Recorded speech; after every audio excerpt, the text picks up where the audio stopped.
이제 시편으로 시작하는 편을 통해서 기도학교에 대해서 은혜 받는 귀한 시간을 갖고 있죠. 자, 우리는 지금 무엇을 목표로 하고 있습니까? 절대 고백하실게요. 나의 가정은 기도학교 공동체입니다. 예, 우리의 가정을 기도학교 공동체로 세우기 위해서 누구의 체질이 변화되어야 된다고요? 나의 체질이 먼저 기도로 변화되고, 그리고 우리의 가정은 내 말로 변화됩니까? 아니면 무엇으로 어떻게 되는 것입니까? 기도를 어떻게 해야 된다고요? 물들이는 거예요. 나의 말로 변화시키는 것이 아니라 나의 기도로, 체질화된 나의 기도로 물을 들여서 변화시키는 것. 바로 우리는 그런 기도 훈련 과정을 보내고 있다고 말씀을 드렸습니다. 머리에 각인될 정도로 하게 될 텐데요. 기도하는 훈련 과정, 4가지 과정이 무엇이었죠? 처음이 무엇이었습니까? 강해였어요. 그래서 말씀을 아셔야 됩니다. 말씀이 무슨 뜻인지 알아야 되고, 그 말씀에는 반드시 무엇이 있다? 기도 주제가 있습니다. 기도 주제가 있어요. 그 가운데 기도문을 훈련하면서, 자, 이제 어느 순간 30편이 점점 다가오고 있는데, 합심 기도를 서로 실습하면서, 그래서 상대의 기도에 내 마음에 감동이 오고, 상대의 기도에 내 마음에 영적 자극이 느껴질 정도로, 그러니까 기도가 방해되는 것이 아니죠. 앞에 있는 상대의 기도 제목만 들어도 눈물이 날 정도로, 바로 합심 기도 실습을 어떻게, 많은 인원이요? 아니면 소그룹이요? 소그룹입니다. 2-3명이에요.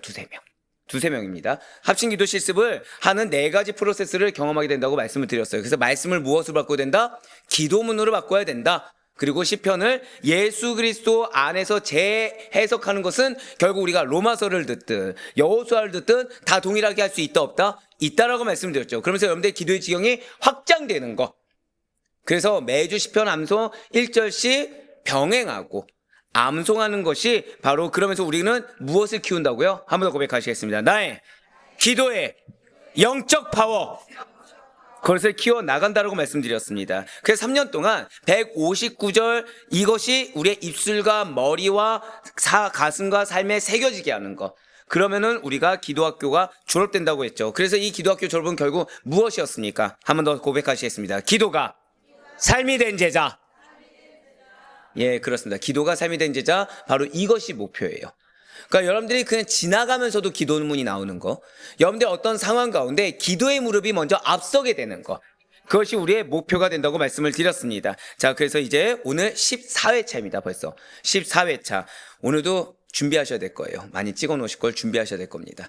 자, 14회차. 오늘 14번째 말씀은 시편 14편 1절부터 7절까지의 말씀. 시편 14편 1절부터 7절까지의 말씀. 구약성경 810면 11면에 있는 말씀이 되겠습니다. 자, 우리 한 절씩 교독하신 후에 마지막 7절 말씀은 한 목소리로 합독하도록 하겠습니다. 제가 먼저 1절 말씀 읽겠습니다. 어리석은 자는 그의 마음에 이르기를 하나님이 없다 하는도다. 그들은 부패하고 그 행실이 가증하니 선을 행하는 자가 없도다. 여호와께서 하늘에서 인생을 굽어 살피사 지각이 있어 하나님을 찾는 자가 있는가 보려 하신즉 다 치우쳐 함께 더러운 자가 되고 선을 행하는 자가 없으니 하나도 없도다. 죄악을 행하는 자는 다 무지하냐. 그들이 떡 먹듯이 내 백성을 먹으면서 여호와를 부르지 아니하는도다. 그러나 거기서 그들은 두려워하고 두려워하였으니 하나님이 의인의 세대에 계심이로다. 너희가 가난한 자의 계획을 불끄럽게 하나 오직 여호와는 그의 피난처가 되시도다. 함께요. 이스라엘의 구원이 시온에서 나오기를 원하도다. 여호와께서 그의 백성을 포로된 곳에서 돌이키실 때에 야곱이 즐거워하고 이스라엘이 기뻐하리로다. 아멘. 네, 그렇습니다. 저는 오늘 말씀을 준비하면서 하나님이 여러분들의 기도에 얼마나 응답하길 원하시는지, 그리고 여러분들의 삶 가운데 얼마나 역사하기를 원하시는지를 깨달을 수가 있었어요. 특별히 그 가운데서도 여러분들 오늘 다 새벽 기도에 들으셨죠? 예, 그러셔야 돼요.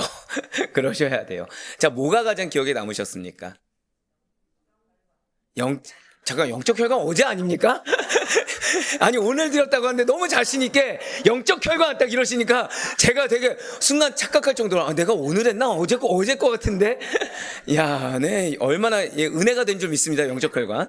자, 뭐가 기억에 남으십니까? 한번 고백하실게요. 하나님께서는 2가지 약속도 이루시는 분이십니다. 예, 바로 그거였죠. 2가지 약속도 능히 이루시고, 여러분들이 얼마나 중요한지, 여러분들의 사명이 왜 중요한지, 그리고 더불어서 여러분들의 수고와 헌신이 헛되지 않음을, 그것을 우리에게 말씀해 주셨어요. 그래서 우리에게 무엇이 중요할까요? 자, 오늘 말씀을 시작하기 전에 저를 따라 한번 고백하시겠습니다. 나의 영적 분별력이 중요합니다. 이게 너무나도 중요하죠. 근데 문제는 전 단언할 수 있어요. 여러분들 영적 분별력이 무엇입니까? 우리가 영적 분별력이 있어야 된다 항상 얘기했잖아요. 뭐죠? 그걸 알려주길 원하시는 거예요. 어떻게 영적 분별력을 키울 수 있는지를 알려주길 원하시고, 그리고 더불어서 분명히 하나님께서는 성령님을 주셨는데 왜 내가 분별력 없이, 문제는 내가 분별력이 있다 없다를 내가 압니까 모릅니까? 그 순간에 모른다는 거예요. 내가 감정적인데도 불구하고 이게 분별력이 있다고 착각할 때도 있고, 내가 인간의 지식만 가지고 나아가고 있는데 이것이 하나님이 주신 지혜라고 착각할 때가 있다는 거죠. 문제는 사명 역시도 마찬가지인 겁니다. 나는 사명이라 생각했어요. 근데 때로는 욕심일 수가 있는 거. 이거 분별력이 있는 겁니까 없는 겁니까? 없다는 거죠. 근데 문제는 나는 뭐로 똘똘 뭉쳐 있어요? 사명의식으로. 근데 이런 모습은 과거 이스라엘이 보였습니까 안 보였습니까? 보였다는 거죠. 바리새인들, 유대인들 다 사명이 있었습니까 없었습니까? 기가 막히게 있었다는 거예요. 그런데 그들은 그것이 예수님을 대적하는지 모르고 있었다는 거죠. 맞습니다. 성도에게 있어 영적 분별력이라는 것은 필수 불가결한 것입니다. 반드시 필요하다는 거예요. 근데 아이러니하게 많은 성도님들이 영적 분별력이 뭔지 모르고 계시다는 거죠. 예, 맞습니다. 오늘 그럼 시편 14편의 제목이 무엇입니까? 예, 읽었든 어쨌든 감사해요. 하나님 없이도 괜찮아 보이는 시대가 오늘 시편 14편의 제목인데, 저는 지금 서론을 뭘로 시작했죠? 영적 분별력이에요. 오늘 말씀은 하나님 없이도 괜찮아 보이는 시대, 즉 여러분들의 환경 가운데 한 번 더 고백하실까요? 나의 사명이, 나의 성장이 너무 중요합니다. 그거를 알려주고 계세요. 그런 성장이 무엇인지, 바로 그것은 무엇에 있다? 영적 분별력에 있다는 거죠. 자, 그렇다면 과연 여러분들의 생각은 어떠십니까? 하나님이 없이도 괜찮게 살 수 있다고 생각하십니까? 아니면 하나님 없이는 절대로 괜찮을 수 없다고 여기십니까? 네, 당연히. 아니, 목회자가 앞에서 이렇게 묻는데 저는 없어도 됩니다 라고 얘기할 자가 과연 누가 있겠습니까? 당연히 하나님이 안 계시면 안 됩니다 라고 생각하고 또 그렇게 이렇게 당연하게 힘있게 대답을 할 거라는 거예요. 그런데 나도 모르는 사이에 하나님이 없다고 하더라도 내가 적당하게 어느 정도 신앙생활하고 내가 이 정도 기도생활하고 적당히 나름의 큰 욕심 부리지 않고 감사함을 자족하며 먹고 사는데 지장이 없을 거야 라는 아니라는 생각에 나도 모르게 빠질 때가 존재한다는 거죠. 오늘날 우리들이 살고 있는 세상은 사실은 하나님이 안 계신 것만 같습니다. 눈에 보이는 게 뭐죠? 과학이에요, 기술이에요, 돈이에요, 건강이에요, 권력이에요. 게다가 이제는 뭐가 나왔습니까? AI가 나왔죠. 인공지능에 기반한 문화나 사회현상, 어떠한 데이터 등등이지만 거기 곳곳에 보면 하나님이 있습니까 없습니까? 하나님이 없어요. 보이지가 않는 거죠. 자, 유튜브에 하나님에 관련된 영상을 우리가 쉽게 볼 수 있습니까 없습니까? 볼 수 있지만 보는 데 있어 주저함이 있나요 없나요? 주저함이 있죠. 왜죠? 이단일까봐. 이단일까봐 못 보는 거예요. 이단일까봐 찾아볼 수도 없고 듣기도 힘든다는 거죠. 그리고 또 하나, 그럼 좋아요. 여러분들은 예배 말씀을 붙들고 계십니까? 놓고 계십니까? 뭐 이렇게 하면 당연히 붙들고 계시다고 하셔야 돼요. 그래야 제가 이 다음에 지금 아직 우리 시작인데 힘을 내서 설교할 수 있겠죠? 예, 좋아요. 붙들었어요. 기도하십니까 안 하십니까? 아, 예, 하셔야 돼요. 응답이 되십니까? 내가 기도 부르짖었는데 하나님 듣고 계십니까? 그렇게 느껴지십니까? 아멘. 그럼 얼마나 듣고 계십니까? 한번 시간 한번 따져보세요. 여러분들 얼만큼 부르짖고 계시고 하나님은 얼마나 듣고 계신 것 같습니까? 아니, 좀 더 적나라하게 여쭤보면 여러분들 부르짖는 것만큼 하나님 들으시는 것 같습니까? 아니면 듣기만 하시는 것 같습니까? 예, 맞아요. 부르짖고 있는데 마치 안 계신 것처럼 하나님의 응답이 잘 들리지가 않는 거죠. 마치 안 계신 것처럼 말씀의 은혜는 분명인데 그거는 깨달음 정도인 것 같고 내 삶 가운데 역사하시는 하나님의 음성, 성령의 음성은 잘 들리지가 않는다는 거예요. 그렇다고 해서 좋아요. 그러면 자, 이 세상 누가 창조하셨죠? 누가 운행하십니까? 근데 지금 내 눈에, 세상 사람들 눈에 하나님 보여요, 안 보여요? 안 보이는 것처럼. 하나님 소리가 들려요, 안 들려요? 안 들린 것처럼. 그럼 이 세상이 멈췄습니까? 아니에요. 그럼 퇴보했습니까? 그것도 아니라는 거죠. 따라가기가 힘들 정도로 매우 빠르게 진행되고 있다는 거예요.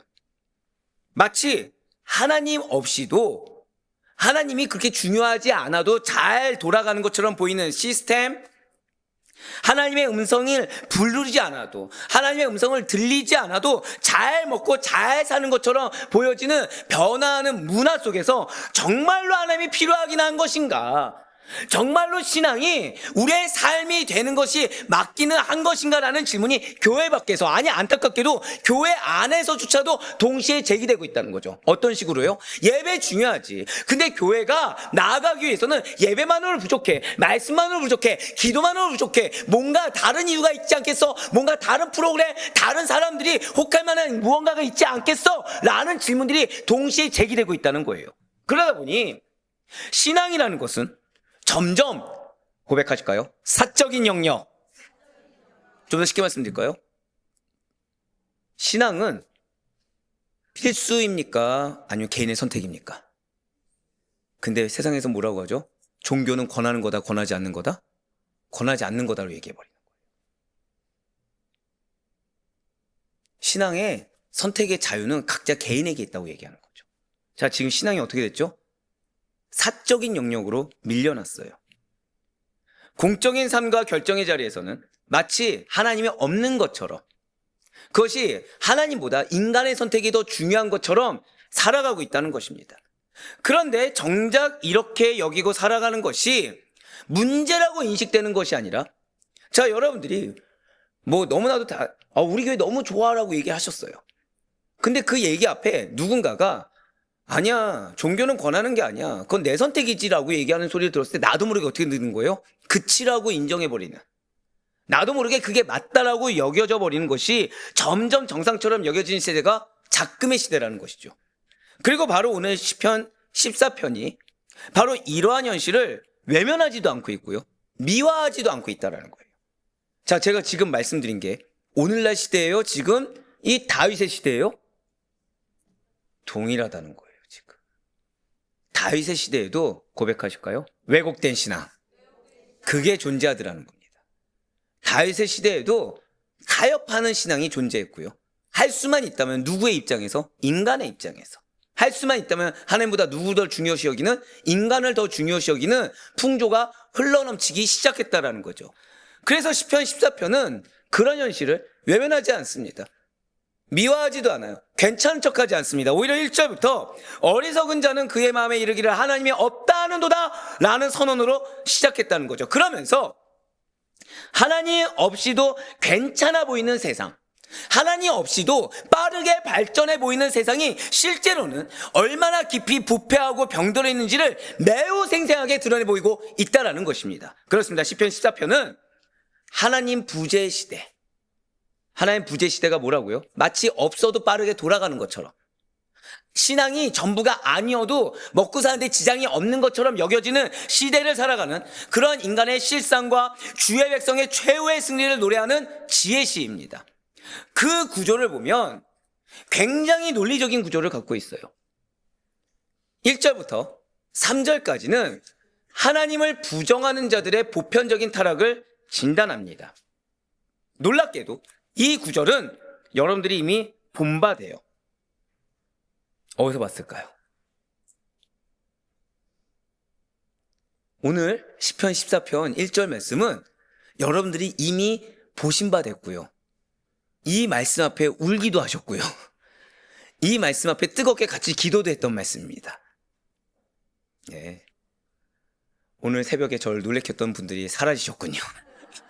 네, 다시 돌아오셨군요. 예. 오늘 새벽에 우리 성도님들은 저희 성도님들이 아닌 줄 알았습니다. 이제 제 성도님들 같아요. 네. 아니, 하도 제가 기대하지 못한 대답들을 다 잘 정답을 말씀하셔가지고, 놀랍게도 지금 이 구절들은 시편, 이 14편 1절부터 3절까지의 말씀은 신약으로 넘어와서 로마서 3장 말씀을 통해 사도 바울이 인간의 보편적인 죄성을 말할 때 인용한 구절입니다.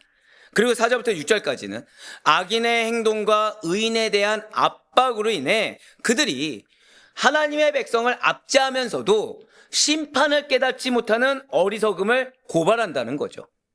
하지만 감사하게도 하나님께서는 한번 절대 크게 고백하실게요. 이게 좀 중요합니다. 의인의 세대에 계신다라는 반전 역시도 이 4절부터 6절까지에 담겨 있다는 것입니다. 마지막으로 7절은 결국 시온에서 올 구원을 바라보는 이스라엘의 구원을 기다리는 한 번 더 고백하시겠습니다. 소망의 기도로 마무리된다는 거예요. 그래서 시편 14편은 세상을 보는 하나님의 시선을 보여주는 시, 바로 이거예요. 내 가정을 보는 하나님의 시선, 내 직장을 보는 하나님의 시선, 내가 속한 공동체를 보는 하나님의 시선을 보여주는 시가 시편 14편이라는 거죠. 자, 이러한 시편 14편에도 여러분들 지금 성경을 보셔서 아시겠지만 지금 이러한 시편 14편에도 표제가 있습니까, 없습니까? 혹시 저희가 한글을 공부해야 됩니까? 예, 표제가 있죠. 이 표제를 보시면, 자, 스크린을 보시면 바로 람나체아의 레다비드라고 합니다. 람나체아의 레다비드. 예, 히브리어로 람나체아의 레다비드, 다윗의 시 인도자를 따라 부르는 노래인데 원어로 정확히는 인도자를 따라라기보다는 성가대 지휘자를 위하여 혹은 성가대 지휘자를 따라서라는 의미를 갖고 있다는 거예요. 그렇습니다. 이 시는 다윗의 시이며 정확히는 지금 초록색 글씨로 무엇입니까? 성가대 지휘자의 인도를 받아서 연주된 공식적인 성전 예배의 음악이자 기도라는 거예요. 자, 이거 역시 그러면 우리에게 적용될 수 있다 없다? 당연히 적용될 수 있다는 거죠. 자, 이 표제에는 지금 이 표제 람나체아 레다비드라는 이 표제에는 저술식이나 배경에 대한 언급이 전혀 없습니다. 그럼에도 불구하고 지금 이 시 역시도 이 표제만 봤을 때 단순한 개인의 시가 아니라 어떤 시죠? 공동체 예배용 또는 성전에서 드리는 찬송시라는 것을 알 수가 있다는 거예요. 또한 이 시는 아까 어떤 시라고 말씀드렸죠? 지혜시라고 말씀을 드렸습니다. 이러한 지혜시는 특징이 있어요. 지혜시는 사람들의 생각의 변화를 이끌어내기 위함입니다. 이건 제가 안 써드렸어요. 써놓으신 게 좋습니다. 지혜시는 무엇을 이끌어내기를 원합니다? 생각의 변화. 고백하실까요? 나의 생각의 변화. 그러니까 그것을 같이 노래하고 기도하는 자의 생각의 변화를 이끌어내기 위한 시가 지혜시입니다. 이건 좀 알아두시면 좋아요. 즉 지혜시는 그냥 하나님의 지혜가 담겨있다 이런 단순한 말씀이 아니라 지혜시를 읽는 자로 하여금, 지혜시를 고백하는 자로 하여금, 지혜시를 노래하고 기도하는 자로 하여금 자신이 갖고 있던 생각의 틀이 깨어지고, 자, 제가 이렇게 강조해서 할 때는 이유가 있겠죠. 깨어지고 그 생각이 변화되며 삶이 변화되기 위한 그것이 지혜시예요. 그래서 여기에는 저작식이나 배경이 기록되지 않는 것이 일반적입니다. 당연하겠죠. 저작 시기를 기록하면 그 저작 시기에 속한 사람들만 적용이 되겠죠. 어떤 배경을 기록하면 그 배경에 속한 사람들만 읽고 변화되겠죠. 그것이 아니라는 거예요. 한 번 더 고백하실까요? 공통적으로 적용해 되신 겁니다. 그런데 민족 애가와 참회시, 저주시, 비탄시는 보통 특정 상황과 관련되어 저작되는 경우가 많습니다. 그러니까 이거는 상식으로 좀 알아두시면 좋아요. 뭐 참회시다, 저주시다, 비탄시다, 그거는 뭐와 관련되어 있다고요? 어떤 특정 상황입니다. 그러니까 이런 말씀 앞에서는 은혜가 좀 달라질 수가 있죠. 왜요? 동일한 상황. 그 아까 말씀드렸듯이 잠자리에 들 때 불면증에 시달린 분은 그 말씀 앞에 은혜를 받을 수 있지만 불면증에 시달린 분이 아니라 난 잠 잘 자는데 하면은 그분은 오히려 다른 메시지로 은혜를 받을 수 있겠죠. 하지만 지혜시는 한 번 더 고백하실까요? 누구에게라도, 맞아요, 어떤 상황에 어떤 누구에게라도 적용될 수 있는 교훈적인 내용을 담고 있기 때문에 저작식이나 배경이 기록되지 않는 것이 일반적이라는 것입니다. 그래서 지금 이 표제에는 아까 무엇이라고요? 람나체아의 레다비드, 바로 인도자를 따라 부르는 것이다, 성전 지휘자를 따라 찬송하는 것이다 라는 것이 기록되어 있다는 거예요. 즉 이 시는 어떤 상황에서라도 어떤 누구에게라도 적용될 수 있는 교훈적인 내용, 필수 불가결적인 내용을 담고 있기 때문에 이것은 다윗 개인의 탄식이 아니라 모든 시대에 모든 공동체 구성원들이 함께 고백해야 될 공적 기도다라는 뜻을 이제는 반복해서 우리가 잘 아는 내용이 될 수가 있다라는 것이죠. 한 번 더 고백하실까요? 오늘 말씀은 나의 말씀입니다. 따라서 시편 14편은 단지 몇몇 사람만 이렇게 겨냥한 노래가 아닙니다. 공동체가. 그런데 어떤 공동체라고요? 하나님 없이도 얼마든지 살 수 있다고 생각하는 시대에 속한 모든 자에게. 즉 여러분들 주변에 믿지 않는 분들 계십니까? 안 계십니까? 계시죠? 그럼 이 시는 나에게 적용이 될 수 있어요? 없어요? 당연히 있다라는 거죠. 그러한 시대의 정신 전체를 향한 하나님의 진단이 시편 14편이라는 거예요. 동시에 이 시편은 하나님의 백성이 그러면 자, 여러분들의 가정은 변화될 것입니다. 우리의 가정은 기업이 있습니다. 우리의 기도, 오늘 새벽에 말씀드렸던 것처럼 나에게 주신 약속이 전혀 다른 약속 같아도 같이 이루어진다, 안 이루어진다? 이루어집니다. 그런데 문제는 지금 나를 속한 주변은 자, 누구 없이도 잘 살고 있어요? 하나님 없이도 잘 사는 것처럼, 내 배우자가 하나님 없이도 잘 사는 것처럼, 내 자녀가 하나님 없이도 잘 사는 것처럼, 내가 속한 공동체가 하나님 없이도 잘 사는 것처럼, 아니 하다못해 믿음 있는 공동체 그 가운데서도 어떠한 분별 없이 하나님 없이 잘 살고 있는 것처럼 여겨지는 답답한 상황에 놓인 내가 어떻게 분별하며 어떤 기도를 드려야 되는지를 오늘 말씀이 보여주고 있다는 거예요. 한번 더 고백하실까요? 내가 어떻게 분별하며 어떤 기도를 드려야 하는지. 그래서 오늘 우리는 이 시편 14편 말씀을 통해서 한 번 더 고백하시겠습니다. 영적 분별력을 지키는 기도. 그 영적 분별력을 지키는 기도가 뭐라고요? 하나님 부재 시대에서 여전히 하나님을 찾는 기도를 함께 배우게 된다는 거죠. 하나님을 찾아요? 하나님을 만나는 겁니다. 이게 너무 중요해요. 이거를 우리가 잘못 착각할 수가 있거든요.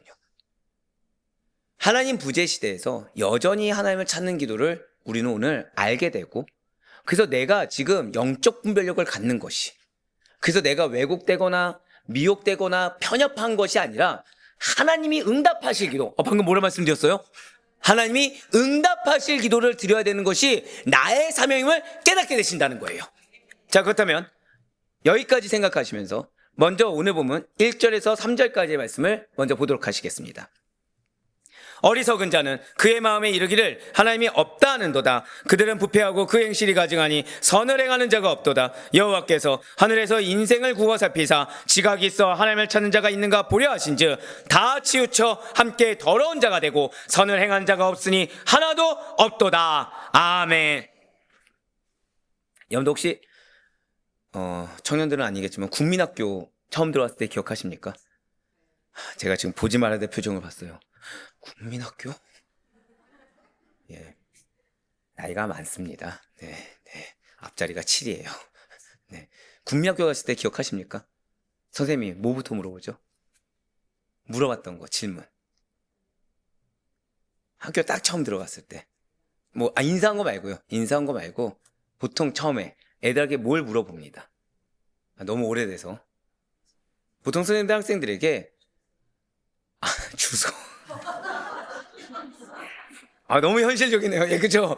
호구조사 하죠. 근데 보통은 오자마자 애들한테, 안녕, 자, 호구조사부터 하자. 너 어디 사니? 이러지 않고 보통은, 자, 친구들 뭐 되고 싶어요? 라고 묻지 않습니까? 보통. 자기의 뭐가 되고 싶은지, 자기소개를 하게 되죠.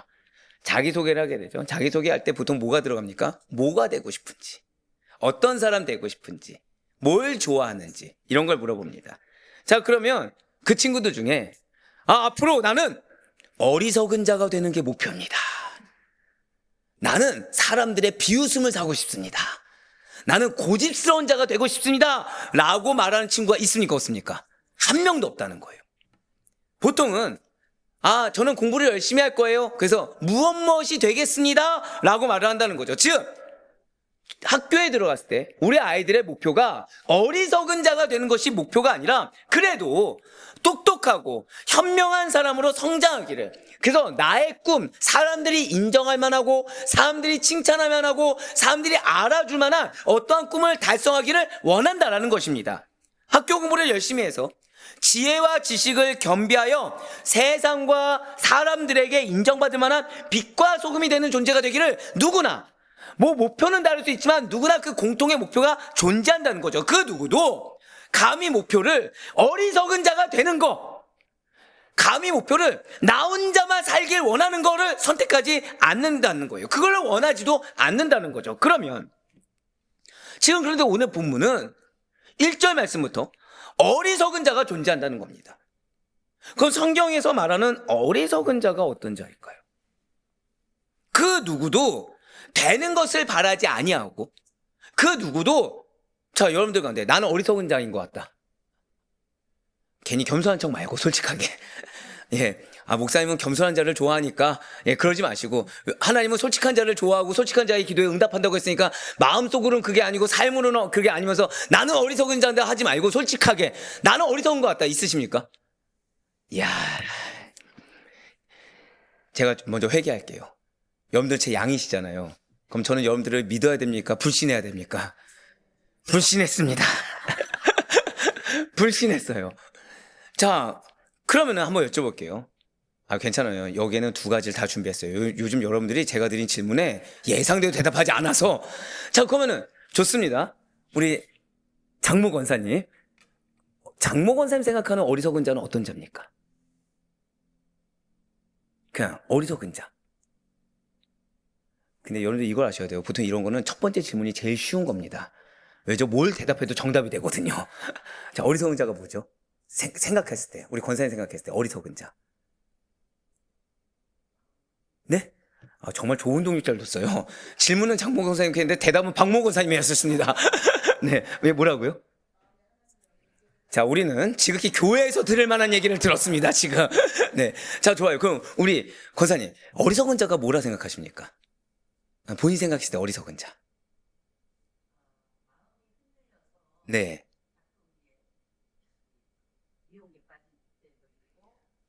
우리는 두 번째로 교회에서 들을 만한 얘기를 들었습니다.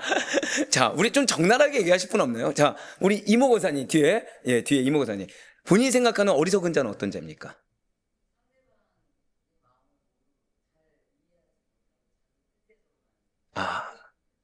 이제 조금씩 솔직해지기 시작했어요. 근데 역시나 첫 대답이 왜 중요한지 아십니까? 처음에 마음이 안 나왔잖아요. 그러면은 두 분 다 마음은 안 나왔을 거예요.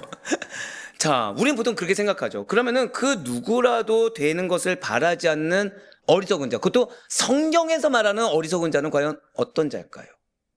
단순히 세상에서 말하는 공부 좀 안 하고 놀기 좋아하며 머리에 든 지식도 없고 삶의 지혜가 부족한 사람을 뜻하는 것이 어리석은 자가 아닙니다.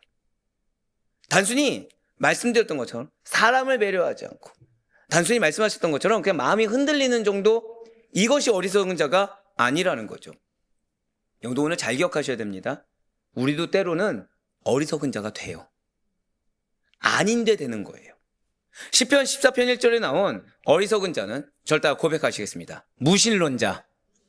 무신론자입니다. 어때요? 여러분들 무신론자입니까? 유신론자입니까? 근데 저는 이미 앞에서 뭐라 말씀드렸죠? 우리도 때로 된다 안 된다? 된다라는 거예요. 이런 어리석은 자의 히브리어는 이와 같습니다. 이거는 나발이라고 해요. 나발. 들어보신 적 있으세요? 없으세요? 어디서 들어보셨죠? 야, 저는 다시 새벽 기도에 그 성도님들이 들어오셨군요, 지금. 이게 대체 어디에 장단에 맞춰야 됩니까? 이거를 지금 유식으로 따져야 됩니까? 무지로 따져야 됩니까? 와, 지금 놀랐어요. 실제로 이 나발이라는 인물은 지금 말씀하셨던 대로 사무엘상 25장에 등장하는 인물입니다. 실제로. 분명 그는 매우 부유하고 영향력 있는 자였어요. 하지만 그가 그런 부유하고 영향력이 있음에도 불구하고 하나님이 세운 자를 알아보지 못합니다. 다윗을 조롱해요. 하나님을 두려워하지 않는 완고한 자였다는 것이죠. 그렇다고 해서 지금 다윗이 이 시편 14편에서 이러한 나발에게 나를 조롱했으니까 마음에 앙심을 품고 내가 너 기억했다. 마치 저처럼 막 일개 써가지고 내 나발은 언젠가 한번 본때를 보이라. 설마 그런 용도로 쓰진 않습니다. 아무도 믿지 않고 야, 저 인간 나 그러려고 일기 써는구나 생각하지 마시고, 그런 용도로 그를 조롱하기 위해 나발을 등장시킨 것이 아니라는 거예요. 여기서의 나발은 사무엘상에 한번 고백하실까요? 나발과 같은 타입의 사람. 예, 여기서의 나발은 사무엘상의 나발과 같은 타입의 사람을 뜻하는 것이며, 결국 이 나발과 같은 타입의 사람이 무엇이냐? 무신론자의 전형이라는 거예요. 즉 하나님이 있는 거 압니까 모릅니까? 알아요. 입술로 믿습니까 안 믿습니까? 믿는 것 같아요. 하지만 두려워하지 않는 겁니다. 자기 고집대로 사는 거예요. 그래서 자기도 모르는 사이에 사람을 조롱하고 세상을 조롱하고 누구 멋대로 살아요. 그 사실 아까 이건사님이 말씀하신 대로 상대를 배려하지 않는 거, 거기를 더 한층 더 심화돼서 진행시키고 있는 거죠. 무신론자가 어떤 자입니까?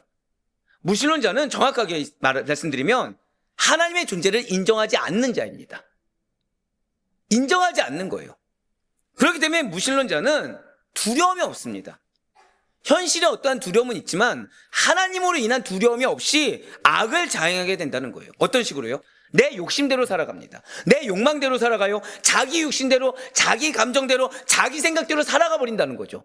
그러니까 나는 원래 업앤다운이 있어? 아니요, 그게 무신론자의 전형입니다. 죄송하지만 나도 참으려고 했는데 이 성질을 내가 못 이기겠어. 그러면서 뭐라 말했죠? 난 베드로와 같이 난 다혈질이라서 한 거야. 그게 무신론자의 전형입니다. 죄송하지만. 즉 내가 지금 성질이 그런다는 걸 알아요 몰라요? 알아요. 근데 하나님이 싫어하는 거 알까요 모를까요? 알아요. 근데 굳이 뭘 끼워 맞췄어요? 베드로. 그래서 내 행동에 정당성을 부여한 거죠. 결국 지금 하나님이 내 행동을 싫어할 수 있다는 것을 생각했습니까 안 했습니까? 안 했어요. 그러니까 두려움 없이 내 행동을 자행해버리는 거예요. 문제는 맞아요. 그것이 틀린 것도 모르고 설령 틀린 것을 알아도 모른 척하거나 부정해버립니다. 즉 무신론자는 본성적으로는 하나님의 존재를 인식하고 있어요. 여러분들 왜 그런 분들 들어보신 적 있죠? 나 예수 안 믿어? 그러면서 뭘 예를 들어요? 널 보니까 예수를 더 못 믿겠어. 예수가 있으면 너가 그렇게 살면 안 되지. 문제는 내가 행동의 잘못함이 아니라 나의 환경이 어떠함을 가지고 예수의 존재를 판단한다는 거예요. 즉 그 자는 예수를 있다는 걸 아니까 모릅니까? 알지만 안 믿기로 작정했다는 걸 그걸 고백하고 있는 거죠. 고작 무엇 때문에? 세상의 어떠함 때문에. 뭐라 말씀드렸어요? 무신론자는 하나님의 존재를 인식은 하고 있지만 인정하지 않는 거. 뭐라 말씀드렸습니까? 인식은 하지만 인정하지 않고 있는 거. 굳이 모른 척하는 거. 무엇 때문에? 나 때문에. 나의 어떠함 때문에. 오히려 하나님의 존재를 일부러 부인한다는 겁니다. 이에 대해서 성경은 이렇게 증거한 바 있어요. 로마서 1장 19절의 말씀과 베드로서 3장 5절의 말씀을 보시기 바랍니다. 이는 하나님을 알만한 것이 그들 속에 보임이라 하나님께서 이를 그들에게 보이셨느니라. 이는 하늘이 옛적부터 있는 것과 땅이 물에서 나와 물로 성립된 것도 하나님의 말씀으로 된 것을 그들이 일부러 잊으려 함이로다. 아멘. 무신론자의 특징이 무엇입니까? 지금 붉은색 표현된 물을 보시면 뭐가 공통 같습니까? 하나님을 알만한 것이 보임에도 어떻게 한다고요? 일부러 잊으려 한다는 거예요. 하나님의 알만한 것을 보였음에도 불구하고 어떻게 한다고요? 일부러 잊으려고 한다는 겁니다. 무슨 뜻입니까? 고의성을 가지고 나는 아무리 말을 그렇게 하지 않았지만 하나님을 대적한다는 겁니다. 고의성을 가지고 하나님의 하라는 대로 하지 않는 거예요.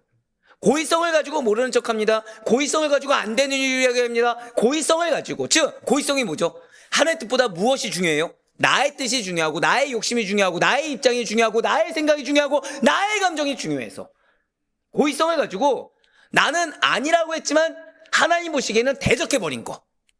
그들이 무신론자의 특징입니다. 당연히 이 말씀은 주일에 우리가 로마서 강의를 통해서 언급한 적이 있죠. 그렇습니다. 일부러 그러한다는 거예요. 아닌 척하지만 고의성을 가지고, 즉 나의 어떠한 의도를 가지고 모른 척하며 대적한다는 거죠. 새벽에 말씀드렸던 대로 하나님은 우리의 무엇을 드리길 원하시죠? 고집을 드리길 원하시고 집착을 드리길 원하시고, 그래서 갈렙을 말씀드렸잖아요. 갈렙에게 있어 헤브론이 중요했습니까? 안 중요했습니까? 매우 중요했죠. 거기에 충분히 집착할 만하고 거기에 충분히 고집 부릴 만한데 하나님은 그걸 받기를 원하셨다는 거예요. 그리고 그거를 드렸을 때 하나님이 기업을 보장하셨습니까? 안 하셨습니까? 하셨죠. 근데 무신론자는 안 드린다는 거예요. 그럴 리가 없다 생각하는 거예요. 이것마저 드릴 수가 없다고 얘기하는 거죠. 그러니까 이걸 드리는 하나님은 하나님이 아니라고 믿는 겁니다. 하나님이 나에게 원하신 건 이게 아닐 거라 생각하고 눈을 다른데 돌린다는 거죠. 내 거를 고수하려고 하는 거 무신론자의 특징입니다. 일부러 그러해요. 나의 어떠한 의도를 고수하려고 합니다. 맞습니다. 진실로 무신론자들은 마치 하나님이 존재하지 않는 것처럼 살아갑니다. 결국 무신론자들은 누가 하나님이 됩니까? 내가 하나님이 되는 거예요.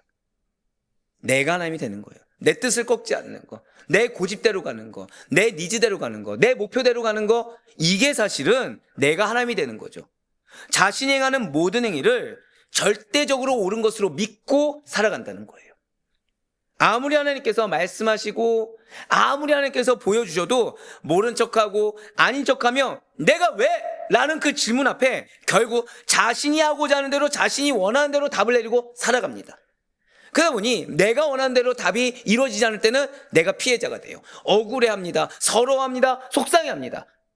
사실은 나의 첫 시작 행동이 잘못되었다는 것을 인정하지 않은 채. 그러니 무신론자들은 결국에는 말씀을 믿을까요? 나를 믿을까요? 말씀 중요하지. 믿음 중요하지. 근데 어느 정도 내가 나를 보호할 수 있어야 돼.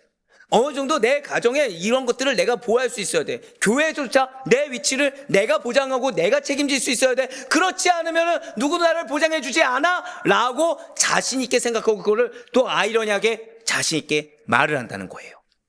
내가 생각하고 내가 말하며 내가 판단하고 내가 행동하는 것이 곧 길이자 진리가 되어버린다는 거죠. 그런 분들과 대화하면 대화가 안 통하는 거죠. 답답한 겁니다. 왜요? 아예 기준이 다르기 때문에. 문제는 뭐라고요? 교회 안에 있다 없다? 있다는 거예요. 그래서 듣다 보면 아닌 것 같은데 뭐라 반박할 수 없는 이유가 뭔지 아십니까? 나 역시도 무신론자의 전형을 보이고 있기 때문에 머리로는 아닌 것 같은데 이 성령의 감동이 아니라고 얘기한 이 성령의 감동대로 내가 순종해서 나아가면 대응할 수 있는데 머리로 아닌 것조차도 생각하지 못하고 성령의 음성을 듣지 않으니 마음에 그냥 부담감과 불안감만 들고서 거부감만 들고서 왠지 불편하다. 아, 교회가 불편해. 우리 가정이 불편해졌어. 이 말 뒤에 나를 또 고수하는 악영향이 있습니까? 없습니까? 계속해서 있게 되는 거죠. 나의 생각과 결정과 행동과 욕구가 만물의 척도가 되어버린다는 거예요. 다시 한 번 더 오늘 보면 10편 14편 1절 말씀을 보시길 바라요. 붉은색 표현된 부분을 먼저 보시면 어리석은 자는 그의 마음에 이르기를 하나님이 없다는도다 라고 나와 있습니다. 자, 여기에는 우리가 지금 무신론자의 특징을 말씀드렸는데 여기에는 단순한 이론적 무신론만을 이야기하는 것이 결코 아닙니다. 삶의 실제에서 삶의 현장에서 하나님을 철저히 배제하는 한번 고백하실까요? 실천적 무신론. 실천적 무신론을 가리킨다는 거예요. 무슨 말씀입니까? 입으로는 하나님을 말을 해요. 위치도 하나님 믿는 자리에 서 있는 것 같습니다. 그런데 결정의 자리. 자, 어떤 자리라고요? 무언가 결정하고 무언가 선택해야 하는 선택의 자리에서는 철저히 나의 계산과 나의 이익만 따지고 하나님의 뜻은 고려 대상에 올리지 않는 태도. 이게 바로 성경이 말하는 어리석음입니다. 즉, 기준을 하나님 원하시는 대로가 아니라 내 생각대로 두는 거예요. 기준을 제가 제일 싫어하는 거 말씀드렸죠. 교회의 기준은 낮춰야 된다, 계속해서 올려야 된다? 올려야 된다 그랬죠. 왜요? 성장하는 거니까. 근데 기가 막힐 정도로 못하는 자들을 보는 겁니다. 기가 막힐 정도로 불순종하는 자를 보는 겁니다. 거기서 뭐라 핑계대요? 이 사람보다 내가 잘한다고 계속 여기는 거예요. 계속. 이 사람보다는 내가 낫다라고 하는 거예요. 그러니까 어떤 결정의 자리, 선택의 자리에서 그러면서 고스란히 뭘 보호하냐? 나의 이익, 나의 어떠함, 이걸 계속 보호하는 거죠. 대상을 누구를 두면서 하나님 원하시는 말씀과 기준에 두는 것이 아니라 못하는 자, 그리고 또는 연약한 자, 또는 내 기준이 될 수 없는 자를 계속 두는 겁니다. 이건 아이러니하게 누가 제일 잘하냐? 목회자를 비롯해서 중직자들이 제일 잘하는 행태입니다. 비교를 평신도라든지 새가족이라든지 연약한 자와 비교하는 거예요. 그래서 그들보다는 내가 좀 더 많이 헌신한다. 그들보다는 내가 더 많이 기도한다. 그들보다는 내가 좀 낫다. 내 형편에서 저 사람은 이만큼 했는데 나는 이만큼을 더 했다라고 핑계를 대는 거죠. 이게 뭐라고요? 고백하실게요. 실천적 무신론. 근데 그게 성경이 말하는 어리석음이에요. 여기서 또 중요한 것이 있죠. 다시 보여주셔야 돼요. 어리석은 자가 어디에 이르기리라고 나와 있습니까? 지금 어리석은 자는 어디에 이르기를? 마음에 이르기를. 그의 마음이에요.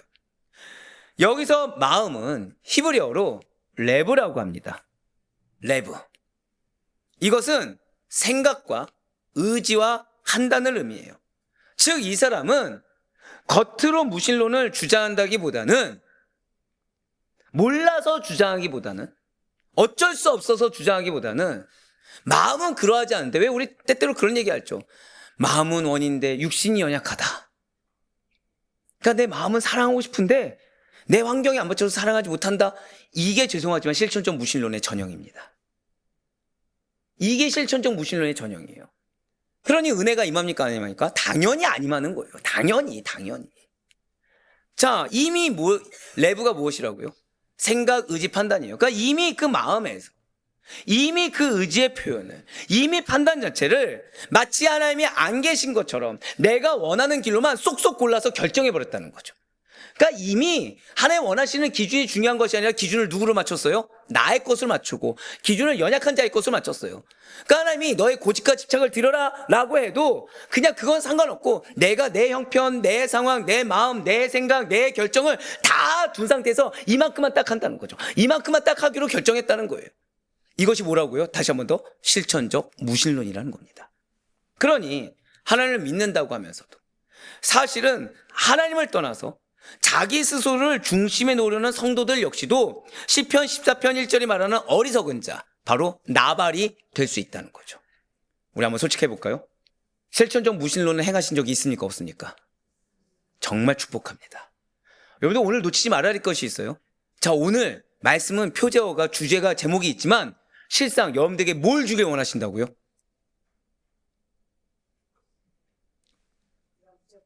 감사해요. 감사해요. 여러분들에게 영적 분별력을 주길 원하십니다. 이 목표를 놓치시면 안 돼요. 오늘 모든 말씀은 무엇을 주길 원한 거라고요? 영적 분별력입니다. 여러분들 영적 분별력이 왜 중요한지 아십니까? 영적 분별력은 복이 어디 있는지 알게 합니다. 은혜가 어디 있는지 알게 합니다. 축복이 어디 있는지 알게 해요. 지금 실천적 무신론은 그 자리를 교묘하게 다 피하게 하는 겁니다. 즉 은혜가 있는 곳을 피하게 하는 거죠. 고작 무엇 때문에? 내 고집 때문에. 고작 무엇 때문에? 내 집착 때문에. 내 감정 때문에. 문제는 말씀이 주어도 아닐 거라 내가 믿고 싶은 거예요. 근데 그게 뭐라고요? 실천적 무신론이고 그게 은혜를 저버리게 하는 겁니다. 그게 축복을 못 받게 하는 겁니다. 아닐 거라고 백날 믿어도 소용이 없다는 거예요. 왜요? 실천적 무신론은 신앙이 있는 겁니까? 없는 겁니까? 없는 거죠. 신앙이 없는 거예요. 믿음이 없는 거예요. 그러니까 그 자리를 계속해서 피해가는 거죠. 하나님이 없는데, 믿음이 없는 건데 어디에 은혜를 받겠습니까? 잊지 마셔야 돼요. 오늘 전체 말씀은 여러분들에게 뭘 주길 원하신다? 한 번 더 고백하실게요. 나에게 은혜를 주길 원하십니다. 한 번 더요. 그래서 나에게 영적 분별력을 회복시켜 주길 원하십니다. 이거 잊지 마세요. 여러분들 오늘 제가 오기 전에 그러니까 이번 주간 내내 이 말씀을 엄청 방해했고 항상 드린 말씀 있잖아요. 제 말씀을 누구를 위한 기도다? 여러분들을 위한 기도 가운데 주신 메시지라고 했죠. 그러니까 사단은 지금 여러분들이 은혜 받길 원합니까? 안 원합니까? 절대 안 원하죠. 특히나 응답 받길 원합니까? 안 원합니까? 아니죠. 그러니까 방해가 어마어마했어요. 즉 이 말씀을 여러분들이 받지 않기를 원하는 거죠. 대놓고 말씀드리면 아마 마음의 갈등이 어마어마할 겁니다. 마음의 갈등이 어마어마할 거고 오늘 말씀은 인정하지 않으려는 반탄감이 어마어마할 겁니다. 근데 오늘은 제가 강건해서 권면드리면 무조건 아멘 하시길 바래요. 무조건 순종해 주시고 때로는 뭐야 목사님 이거 내려놓으라는 건가 했을 때 거기에 그냥 아멘 해버리세요. 이쪽 라인을 정말 축복합니다. 예, 이쪽 라인 정말 축복합니다. 왜냐? 그것이 영적 분별력이 회복되는 지름길이고 그것이 응답받는, 그것도 오늘 새벽에 아예 대놓고 말씀하셨죠. 어떤 걸 응답해 주시겠다고요? 두 약속조차도 응답해 주시겠다고. 그것이 내가 은혜 받는 지름길인 겁니다. 예, 맞습니다. 눈물을 흘리면서 은혜를 받았다고 고백할 수 있어요. 아, 말씀을 깨달았다고 하면서 말을 하고 거기서 간증도 할 수 있어요. 그런데 정작 생각에서부터, 정작 나의 삶에서부터 나의 어떠함은 전혀 변화가 없는 겁니다. 솔직히 말씀드릴까요? 여러분들 이런 거 교회에서 경험하신 적 있으세요, 없으세요? 앞에서 간증을 한 거예요, 앞에서. 또 이 간증에 또 지난주 누가 있지라고 생각하지 마시고 공교로운 겁니다. 예. 근데 그분이 다음 주에 주일날 봤는데 변화가 없는 거예요. 앞에서 뭔가 막 양육받고 막 은혜 받고 해가지고, 왜 우리가 뭐 전도축제나 이런 거 할 때 앞에서 왜 간증하신 분들 보신 적 있잖아요. 근데 그분이 간증했을 때 하필이면 내가 잘 아는 사람인 거예요. 내가 잘 아는 사람인데 저분이 저런 간증할 분이 아닌데라고 생각이 든 거죠. 근데 간증을 한 거예요. 그러면 우리는 뭐가 생각이 들죠? 기대라는 게 있잖아요. 근데 그 다음 주에 봤어요. 근데 변화가 없고 여전히 내 마음에 어려움을 줄 만한 말과 행동을 하는 거예요. 경험이 있습니까, 없습니까? 있죠. 또는 내 가족이 여보, 오늘 목사님 말씀이 다 나를 향한 말씀이야. 내가 은혜가 됐어. 그래, 내가 좀 한번 뭔가 변화해 보려고 했는데 그 다음날 했더니 으아 또 이러는 거예요. 경험 있습니까, 없습니까? 고백하실까요? 내가 죄인입니다. 예, 경험했죠. 예, 맞아요. 은혜를 받았다고 얘기하고 우리는 왜 그럴까라고 생각했어요. 근데 사실 난 뭐였던 거예요? 고백하실까요? 내가 실천적 무신론자였습니다. 그러니까 그러한 어떠한 나의 변화, 나의 어떠한 죄악에 대한 인정과 변화에 대해서는 모른 척하고 있는 거예요. 아닌 척하고 있는 거예요. 뒤에 숨어버리는 거죠. 은혜 받았다라는, 깨달았다는 그 텍스트 앞에서 사실은 나를 온전히 앞에 드렸습니까? 아니면 그냥 그 뒤에 살그머니 요만큼 인정하고 나머지 20% 인정하고 80%를 숨긴 겁니까? 80% 숨긴 거거든요. 자신이 내려놓지 못하는 집착과 고집된 영역 앞에서는 내가 이거를 드렸으니까, 내가 이걸 인정했으니까 이건 아닐 거라고 하면서 아닌 척하고 모르는 척하는 거. 그런데 입술로는 내가 얼마나 큰 은혜를 받았는지, 내가 진짜 회복이 되었는지를 말만 하는 거. 모두 다 오늘 본문이 말하는 어리석은 자 나발이 될 수가 있다는 겁니다. 그러한 가능성이 매우 농후하다는 거죠. 그러면서 3절 말씀을 다시 보시길 바라요. 다 치우쳐 함께 더러운 자가 되고 선을 행하는 자가 없으니 하나도 없도다. 지금 다윗은 다 치우쳤다는 거예요. 하나도 없다는 겁니다. 무엇이죠? 인간 전반의 타락을 지금 선언하고 있어요. 인간의 보편적인 죄성을 선언하고 있다는 겁니다. 나는 아니겠지가 있다 없다? 한 명도 없다는 거예요. 이 말씀은 나는 아니겠죠? 한 명도 없다는 거예요. 모두 다 어디에 속해 있다고요? 실천적 무신론자에 속해 있다는 겁니다. 앞서 말씀드린 대로 로마서 3장에서 사도 바울이 바로 이 구절 1절부터 3절까지를 인용해서 유대인과 헬라인 모두 다 죄 아래 있다라고 선언했다는 거죠. 자, 이어서 로마서 3장 10절부터 12절까지 말씀을 이어서 보실게요. 기록된 바 역시 마찬가지로 비슷해 보이죠. 의인은 없나니 하나도 없으며 깨닫는 자도 없고 하나님을 찾는 자도 없고. 자, 뭐가 나왔어요?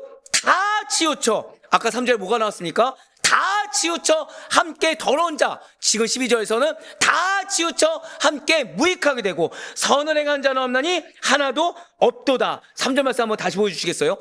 다 치우쳐 함께 더러운 자가 되고 선을 행한 자가 없으니 하나도 없도다. 그렇습니다. 모든 인간은 하나님 앞에 죄인이며 스스로의 의로 구원받을 자는 아무도 없어요. 인간의 구원이라는 것은 전적인 하나님의 은혜로만 가능하다는 거죠.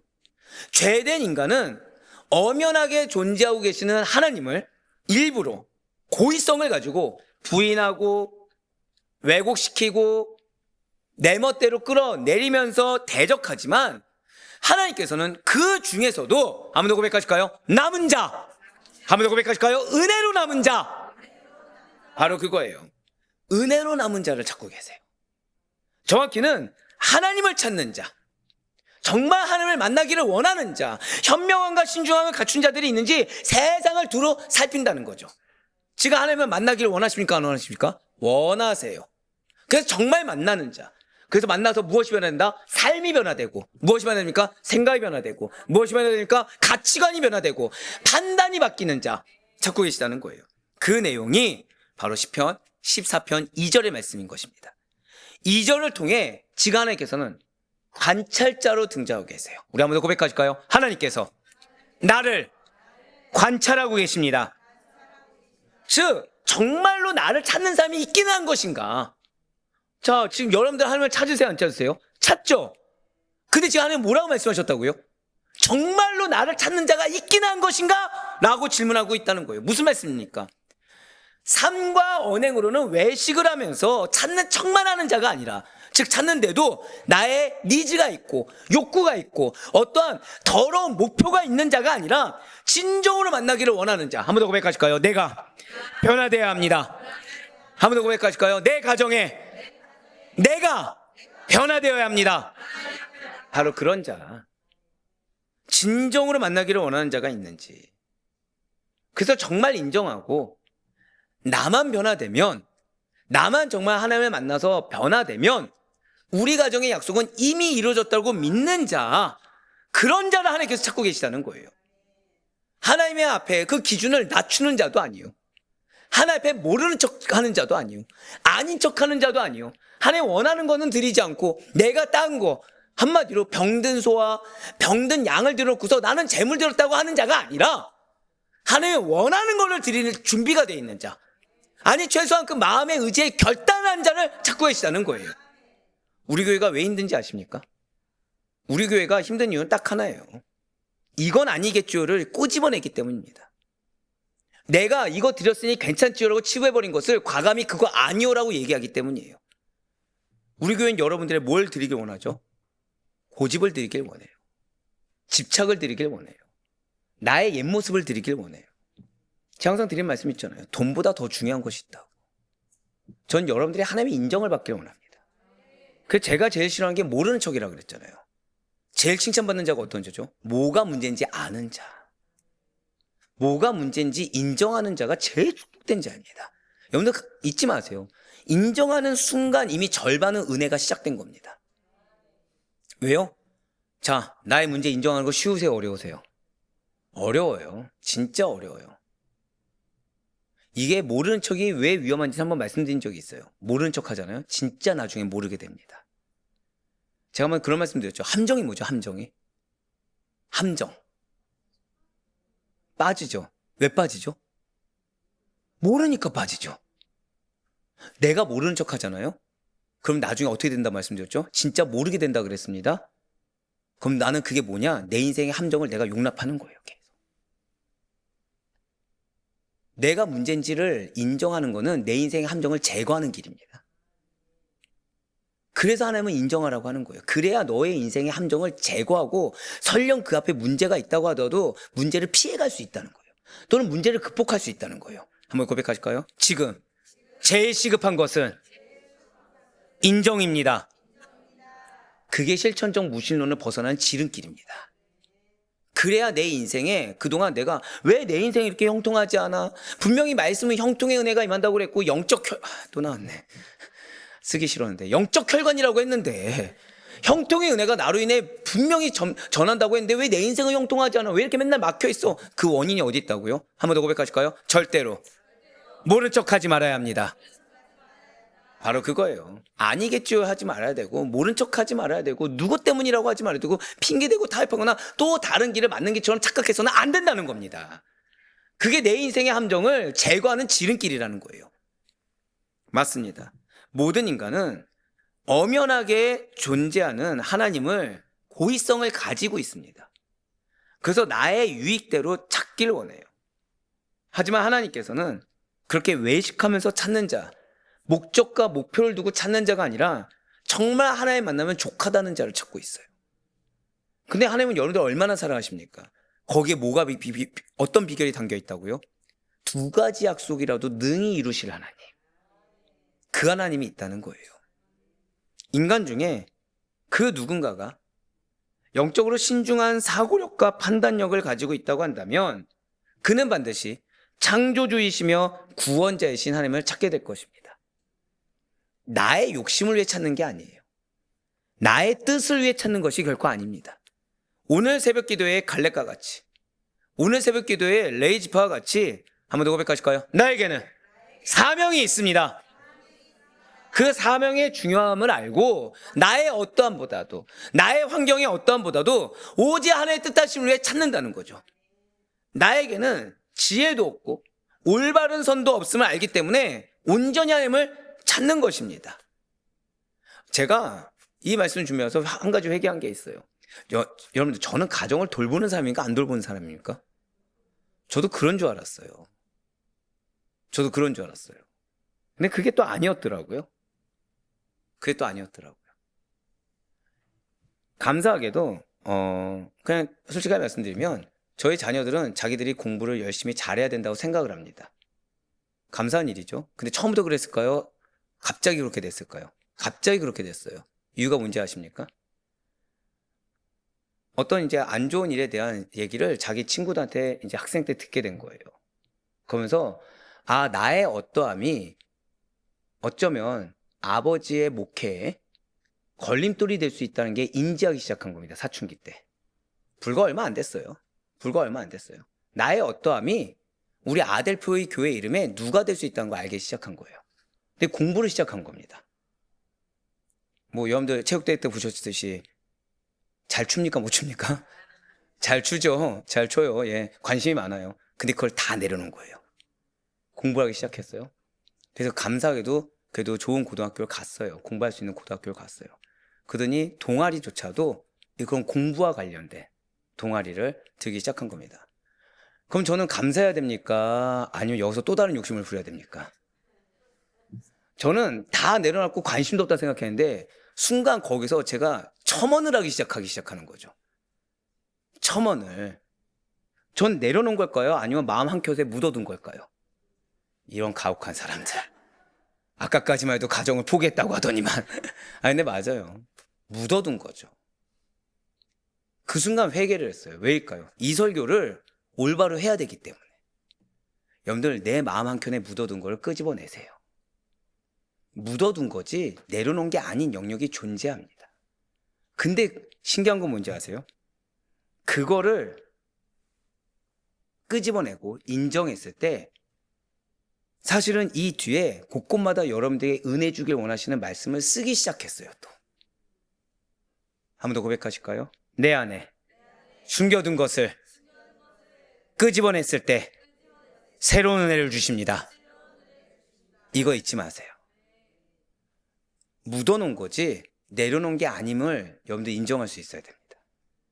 내가 굳이 생각하지 않은 거지 그거를 솔직하게 인정했을 때, 그래서 그걸 버렸을 때 그 빈자리를 뭘로 채우신다고요?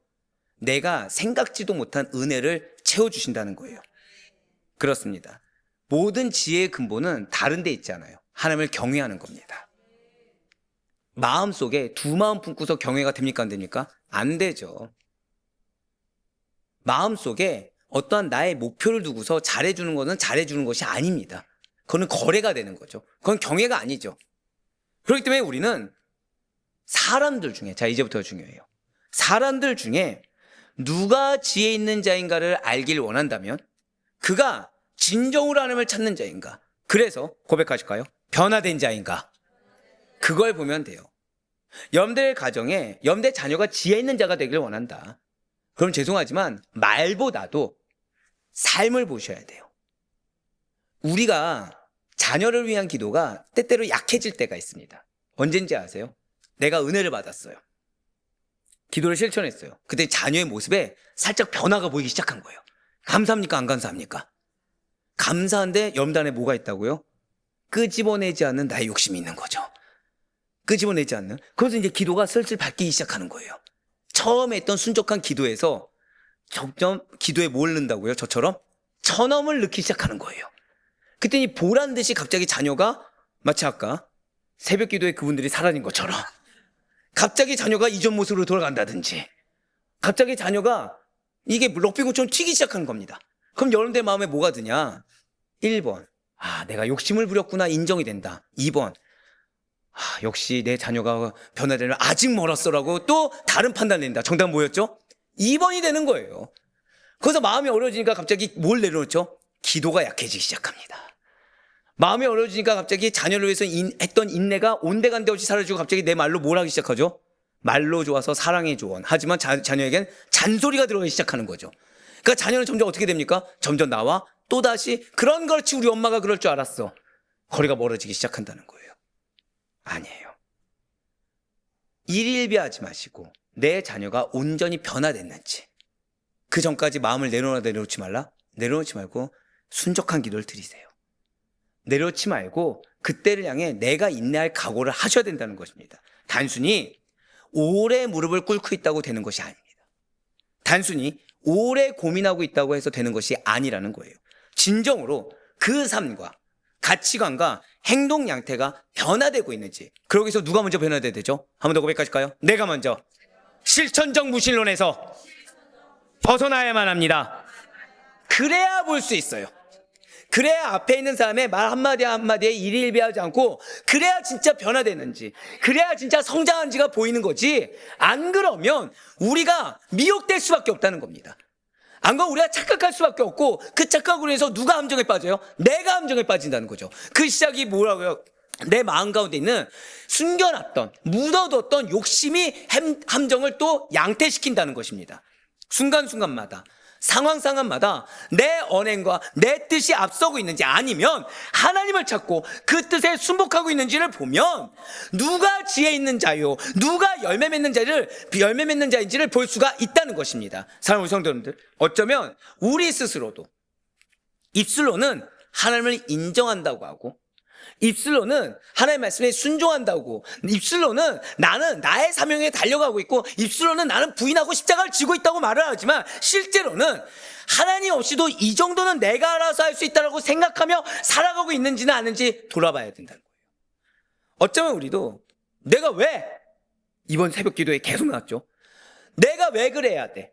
내가 왜 그런 피해를 봐야 돼? 희생을 해야 돼? 라는 질문 앞에 나의 판단과 나의 결정을 포기하고 내려놓기보다는 정작 내 고집과 내 집착을 내려놓지 못하고 이 마음 한켠에 숨겨둔 걸 하나님을 빨리 끄집어내서 드리라고 하는데 그걸 드리지 못해서 매번 원망하고 매번 억울해하며 매번 헤매는 인생을 우리는 살고 있는 것은 아닌지 돌아볼 수가 있어야 된다는 거예요. 반드시 기억하시기 바라요. 하나님이 없는 세상보다 더 위험한 것은 하나님을 믿는다고 하면서도 하나님 없는 방식으로 살아가는 신자의 마음과 삶의 태도가 위험한 겁니다. 이게 여러분들의 인생에 상처를 주는 거고요. 이게 여러분들의 인생에 어려움을 주는 것이며 이게 여러분들의 인생을 흔들게 만드는 가장 기초적인 도구가 되고 있어요. 내가 깨닫고 있든 깨닫고 있지 않든 하나님을 나의 마음과 나의 삶에서 밀어내는 순간 영적 분별력은 쉽사리 무너지게 됩니다. 그래서 우리에게 영적 분별력이 더 이상 무너지지 않기를 바라는 마음. 그래서 여러분과 저에게 이 영적 분별력을 온전히 회복해서 염대사 곡곡마다 한 번 더 고백하실까요? 나의 삶에는 복이 있는 자리가 따로 있습니다. 그 복이 있는 자리에 올바로 서기를 원하는 마음으로 주신 1절부터 3절까지의 기도의 팁은 이러합니다. 특별히 오늘 기도의 팁은 기도팀 옆에 보시면 1절, 3절 그 옆에 뭐가 나와 있죠? 하나님 부재를 선포하는 마음을 경계하라 나와 있죠. 이 기도팀 옆에 명령을 주목하셔야 돼요. 자, 오늘 기도팁입니다. 첫 번째, 기도는 하나님을 삶의 중심에 모시는 행위입니다. 그리고 두 번째, 하나님이 없다라는 말보다 더 위험한 것은 하나님 없는 방식으로 살아가는 것이고 나의 이기적인 마음과 고집과 집착입니다. 거기에 뭐가 포함돼요? 내가 기도하고 있다는 착각까지 포함된다는 거죠. 마지막 세 번째가 무엇입니까? 영적 분별력은 하나님을 찾는 자에게만 열리는 통찰이에요. 자, 여기서 중요한 거, 나는 하나님을 찾는다고 착각할 수 있어요. 근데 나의 어떠함을 가져야 된다, 안 가져야 된다? 가지지 말아야 돼요. 한번 고백하실까요? 하나님을 만나는 것이 전부입니다. 예, 예수를 만날 수 있으면 난 족합니다. 그분이 나에게 뭐라 명령하든 나는 상관없습니다. 그게 전부가 돼야 된다는 거죠. 절대 잊지 마시기 바라요. 여러분들 경계해야 될 것은 나도 모르는 사이에 하나님의 부재를 선포하는 마음, 이거 경계해야 됩니다. 하나님 없이 내가 더 중요해지는 거, 내 마음 한켠에 묻어두는 마음, 그거를 경계할 수 있어야 된다는 거예요. 그러면서 이제 4절부터 6절까지의 말씀을 한번 보도록 하시겠습니다. 죄악을 행하는 자는 다 무지하냐. 그들이 떡 먹듯이 내 백성을 먹으면서 여호와를 부르지 아니하는도다. 그러나 거기서 그들은 두려워하고 두려워하였으니 하나님이 의인의 세대에 계심이로다. 너희가 가난한 자의 계획을 부끄럽게 하나 오직 여호와는 그의 피난처가 되시도다. 아멘. 자, 지금 4절에서 다윗은 죄악을 행한 자들은 다 무지하지 않은가? 라고 묻고 있어요. 자, 여기서 붉은색으로 표현된 죄악을 행하는 자는 아담의 후손입니다.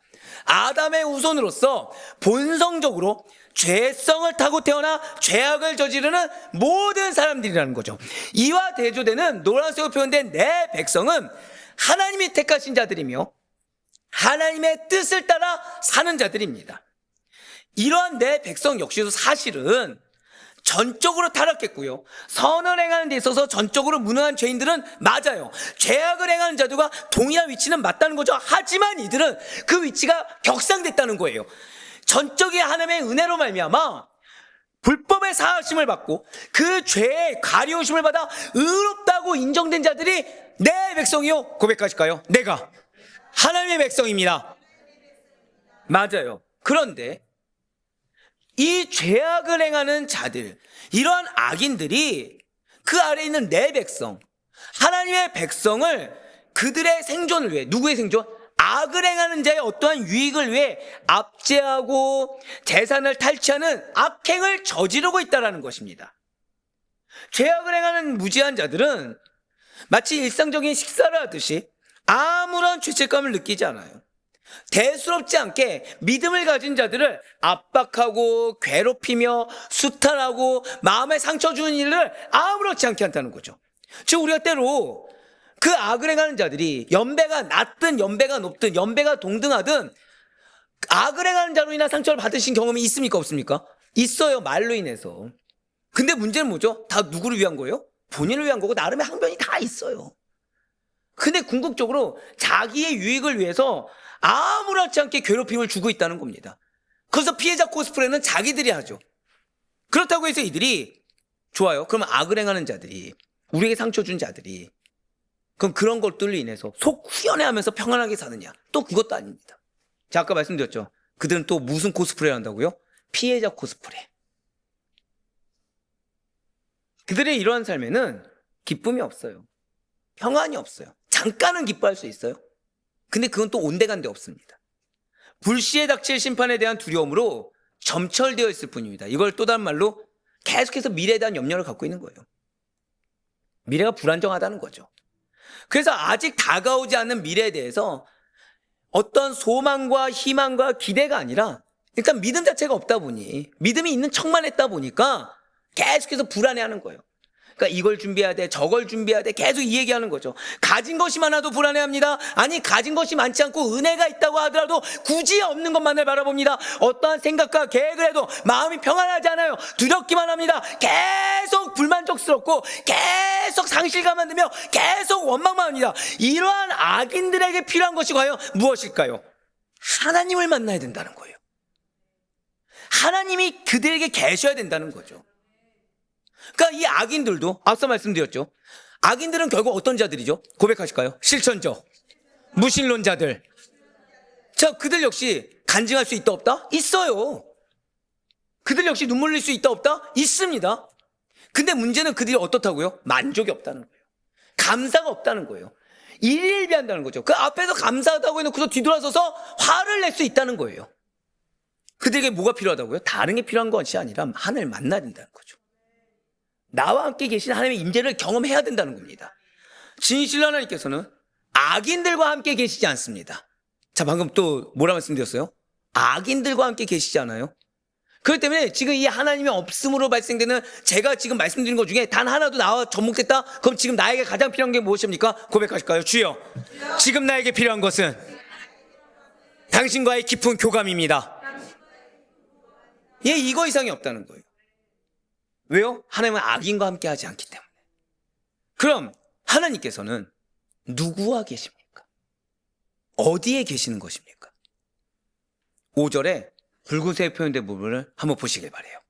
하나님이 의인의 세대에 계심이로다. 매우 중요합니다. 매우 중요해요. 그렇습니다. 악인들이 억압하고 착취하는 의인들과 하나님께서는 함께하고 계십니다. 마치 하나님이 없는 세상처럼 보여요. 여러분들의 신앙이 헛된 것처럼 보이고 여러분들의 믿음이 헛된 것처럼 보입니다. 대세 역시도 하나님이 없는 것처럼 빨리 나의 행동을 어떻게 해야 되는 것처럼 보이는 것이 우리가 속한 세상입니다. 하지만 실제로는 한번 고백하실까요? 실제로는 나의 삶에 깊이 개입하고 계십니다. 그 세상이에요. 하나님께서 의인들의 삶에 깊이 개입하고 계신 세상인 거예요. 지금 다윗은 보이는 현실, 체감하는 현실을 바라보고 판단하고 있지 않습니다. 악인은 하나님이 보이지 않는다. 악인은 너의 나이가 지금 몇 살인데 지금 노후 보장을 해야지. 너의 나이가 몇 살인데 지금 그렇게만 있어서는 안 되지라고 얘기를 합니다. 지금 너가 그 정도 참았으면 됐으니까 다른 것을 시해도 해봐야 돼. 다른 것을 행해야 돼. 마치 계속해서 눈을 돌려서 다른 무언가를 조급하게 만든다는 거예요. 악인은 왜요? 하나님이 보이지 않기 때문에. 하지만 실제로는 하나님께서는 의인과 함께 계시다는 사실을 다윗은 바라보고 있고 깨닫고 있으며 확신하고 있다는 거예요. 그리고 그것을 지금 5절을 통해 고백하며 선포한 것입니다. 잘 기억하셔야 돼요. 지금 다윗은 의인의 공동체 안에 함께 계시는, 우리 한 번 더 믿음으로 고백합시다. 내가 하나님께서 부르신 영적 리더입니다. 한 번 더 크게 고백하셔야 돼요. 그런 내가 있는 우리의 가정이 의인의 공동체입니다. 그 믿음이 필요해요. 그러기 위해선 죄송하지만 여러분들 가정에 실천적 무신론자 있습니까? 없습니까? 인정하기 힘들죠. 그걸 인정해야 돼요. 솔직히 말씀드릴까요? 제가 앞서 말씀드렸던 실천적 무신론자들 행태 가운데 나뿐만 아니라 우리의 가정이 접목된 적이 있으세요? 없으세요? 근데 우리가 그걸 고백하기가 힘들죠. 참 아이러니하죠. 오늘 하나님이 이 말씀의 목표가 뭐라고요? 이 말씀의 목표가 뭐라고요? 영적 분별력을 회복시켜 주길 원하셨어요. 왜라고요? 영적 분별 회복해서 뭐가 좋다고요? 왜 회복시켜 주길 원한다고요? 공부를 잘하는 사람은 공부의 목표를 잃지 않습니다. 자, 여러분들 논문을 잘 통과하는 비결이 있습니다. 뭘까요? 예, 1번 핵심, 또 예, 주제, 또 예, 틀렸으니까 지금 또 나온 거예요. 네? 교수, 예? 지도교수의 성향은 50%짜리다. 네. 정확히 말하면, 채점자가 기준이 뭔지를 아는 게 중요합니다. 이게 지도교수 성향이, 죄송하지만, 논문을, 그러니까 이번에도 발제를 했고, 작년에도 발제했어요. 그러면 김석 교수님 지도 교수님 아닙니다. 네.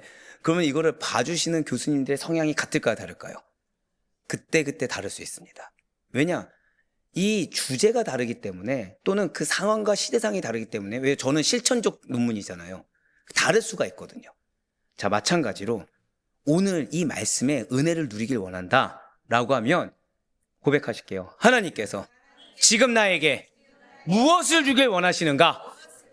이거를 놓치지 말아야 돼요. 하나님 지금 여러분들에게 영적 분별력을 회복 주길 원하시고, 뒤에 나오지만 영적 분별력을 성장시키길 원하십니다. 왜요? 여러분들이 은혜의 자리에 있길 원하셔서. 여러분들의 가정 공동체가 은혜의 자리가 되기 위해서여서. 근데 지금 뭘 먼저 고백하라고 했죠? 여러분들 가정에 실천적 무신론자가 있다 없다? 있어요. 일단 나도 실천적 무신론자일 때가 있는데, 근데 우리는 지독할 정도로 인정을 잘 안 하려고 합니다. 근데 문제는 지금 2절에서 하나님은 어떤 자로 계시다고요? 감찰자로 계시다고 하셨어요. 이 말씀 왜 주실까요? 문제를 알기 때문에 주시는 겁니다. 해결해 주기 위해서 주신 거예요. 예, 맞아요. 자, 지금 다윗은 의인의 공동체 안에 함께 계시는 하나님의 임재를 바라보고 있어요. 그러니 최소한 여러분들의 가정이 은혜의 공동체, 정말 복이 있는 공동체가 되기 위해서는 최소한 누구라도 임재를 경험해야 됩니까? 나라도 먼저 경험하는 게 우선인 거예요. 한 번 더 고백하실까요? 지금 우리 가정 가운데 가장 시급한 것은 내가 임재를 경험해야 합니다. 이거예요. 내가 임재를 경험해야 돼요. 내가 깊이 있게 경험해야 돼요. 그리고 이게 분별력입니다. 지금 5절에서 두 부류의 사람이 나타났죠. 악인과 의인입니다. 먼저 악인은 하나님이 없다고 생각하면서 움직였어요. 두려워했죠. 그리고 의인은 항상 하나님의 함께 계심을 바라보고 의심치 않았습니다. 영적 분별력의 차이가 바로 이거예요. 같은 상황을 보지만 하나님의 존재를 인식하느냐 못하느냐. 자, 영적 분별력의 첫 번째가 뭐라고요? 같은 상황 가운데 하나님의 존재를 인식하느냐 못하느냐. 좀 더요? 하나님의 임재를 경험하느냐 못하느냐. 제 여러분들 허다한 문제 가운데 가장 시급한 건 뭐라 말씀드렸죠? 영적 분별력 회복입니다. 그래야 이게 함정인지 이게 축복인지 알 수가 있거든요. 그러면 여러분들의 문제보다 더 급한 것은 그 문제를 해결할 수 있는 것은 누굽니까? 하나님이시죠. 하나님 축복을 주셔야겠죠. 그럼 그 축복의 자리를 알 수 있는 건 뭐라고요? 영적 분별력이 있어야 알 수 있다고 했습니다. 그럼 내가 영적 분별력이 있기 위해서 무엇을 경험하라? 지금 시급한 건 내가 하나님의 임재를 경험해야 돼요. 내가 하나님의 존재를 인식할 수 있어야 됩니다. 악인이 분별하지 못한 이유는 이미 1절에서 말한 바와 같이 마음의 태도의 문제입니다. 이미 그렇게 결정지어 버렸기 때문인 거예요. 이미 그렇게 생각해 버렸기 때문인 것입니다. 결코 지식의 문제 정도가 아니라는 것이죠. 그러면 지금 이 악인은 믿는 자도 포함됐었습니까? 안 되었습니까? 포함됐었죠. 자, 그런데 지금 악인은 영적으로 둔해졌다는 거예요. 지금 악인은 영적으로 둔해졌다는 거죠. 거기에 또 이유가 있습니다. 첫 번째로 이미 죄에 익숙해졌기 때문이에요. 그리고 두 번째로 자기 중심적 삶에 익숙해졌기 때문입니다. 그리고 세 번째로 하나님을 찾지 않는 것에 익숙해졌기 때문입니다. 세 가지 공통점이 뭐예요? 무언가에 익숙해졌다는 거죠. 이게 영적으로 둔해지는 이유입니다. 분명히 동일한 성령을 받았고 동일한 말씀과 동일한 환경을 받았는데 기업이 다른 이유, 그것은 영적 분별력이 없기 때문이고, 영적 분별력이 왜 없냐? 동일한 성령님인데 왜 영적으로 둔감해졌냐? 왜 마음이 태도가 그렇게 바뀌어버렸느냐? 이유는 죄에 익숙해졌기 때문에, 자기 중심적 생각과 삶에 익숙해졌기 때문에, 하나님을 찾지 않는 것에 익숙해졌기 때문입니다. 제가 한번 설교 중에 말씀드린 적이 있어요. 제가 제일 안타까운 것은 내 양이 말씀을 줘도 이 말씀이 뭔지조차 못 알아들을 정도가 되었을 때, 이때 너무 안타깝다는 거예요. 물론 제 말씀이 어려운 건 맞죠. 하지만 제가 개별적으로 얘기할 때 어렵게 얘기합니까? 쉽게 얘기합니까? 개별적으로 얘기할 때 쉽게 말씀드려요. 왜요? 적용을 하셔야 되기 때문에. 근데 그 말씀조차 못 알아듣는 거죠. 못 알아듣는 걸까요? 이미 마음의 의지를 굳힌 걸까요? 이미 마음에 그 말씀을 듣지 않기로 굳힌 거예요. 내가 듣고자 하는 말씀을 정해놨다는 거죠. 그게 뭡니까? 이미 자기중심적 삶에 익숙해진 겁니다. 이미 말씀이 하나님인 걸 아는데도 불구하고 하나님을 찾기보다는 나를 위한 말씀을 주신 하나님만을 찾기로 작정했기 때문이라는 거예요. 맞습니다.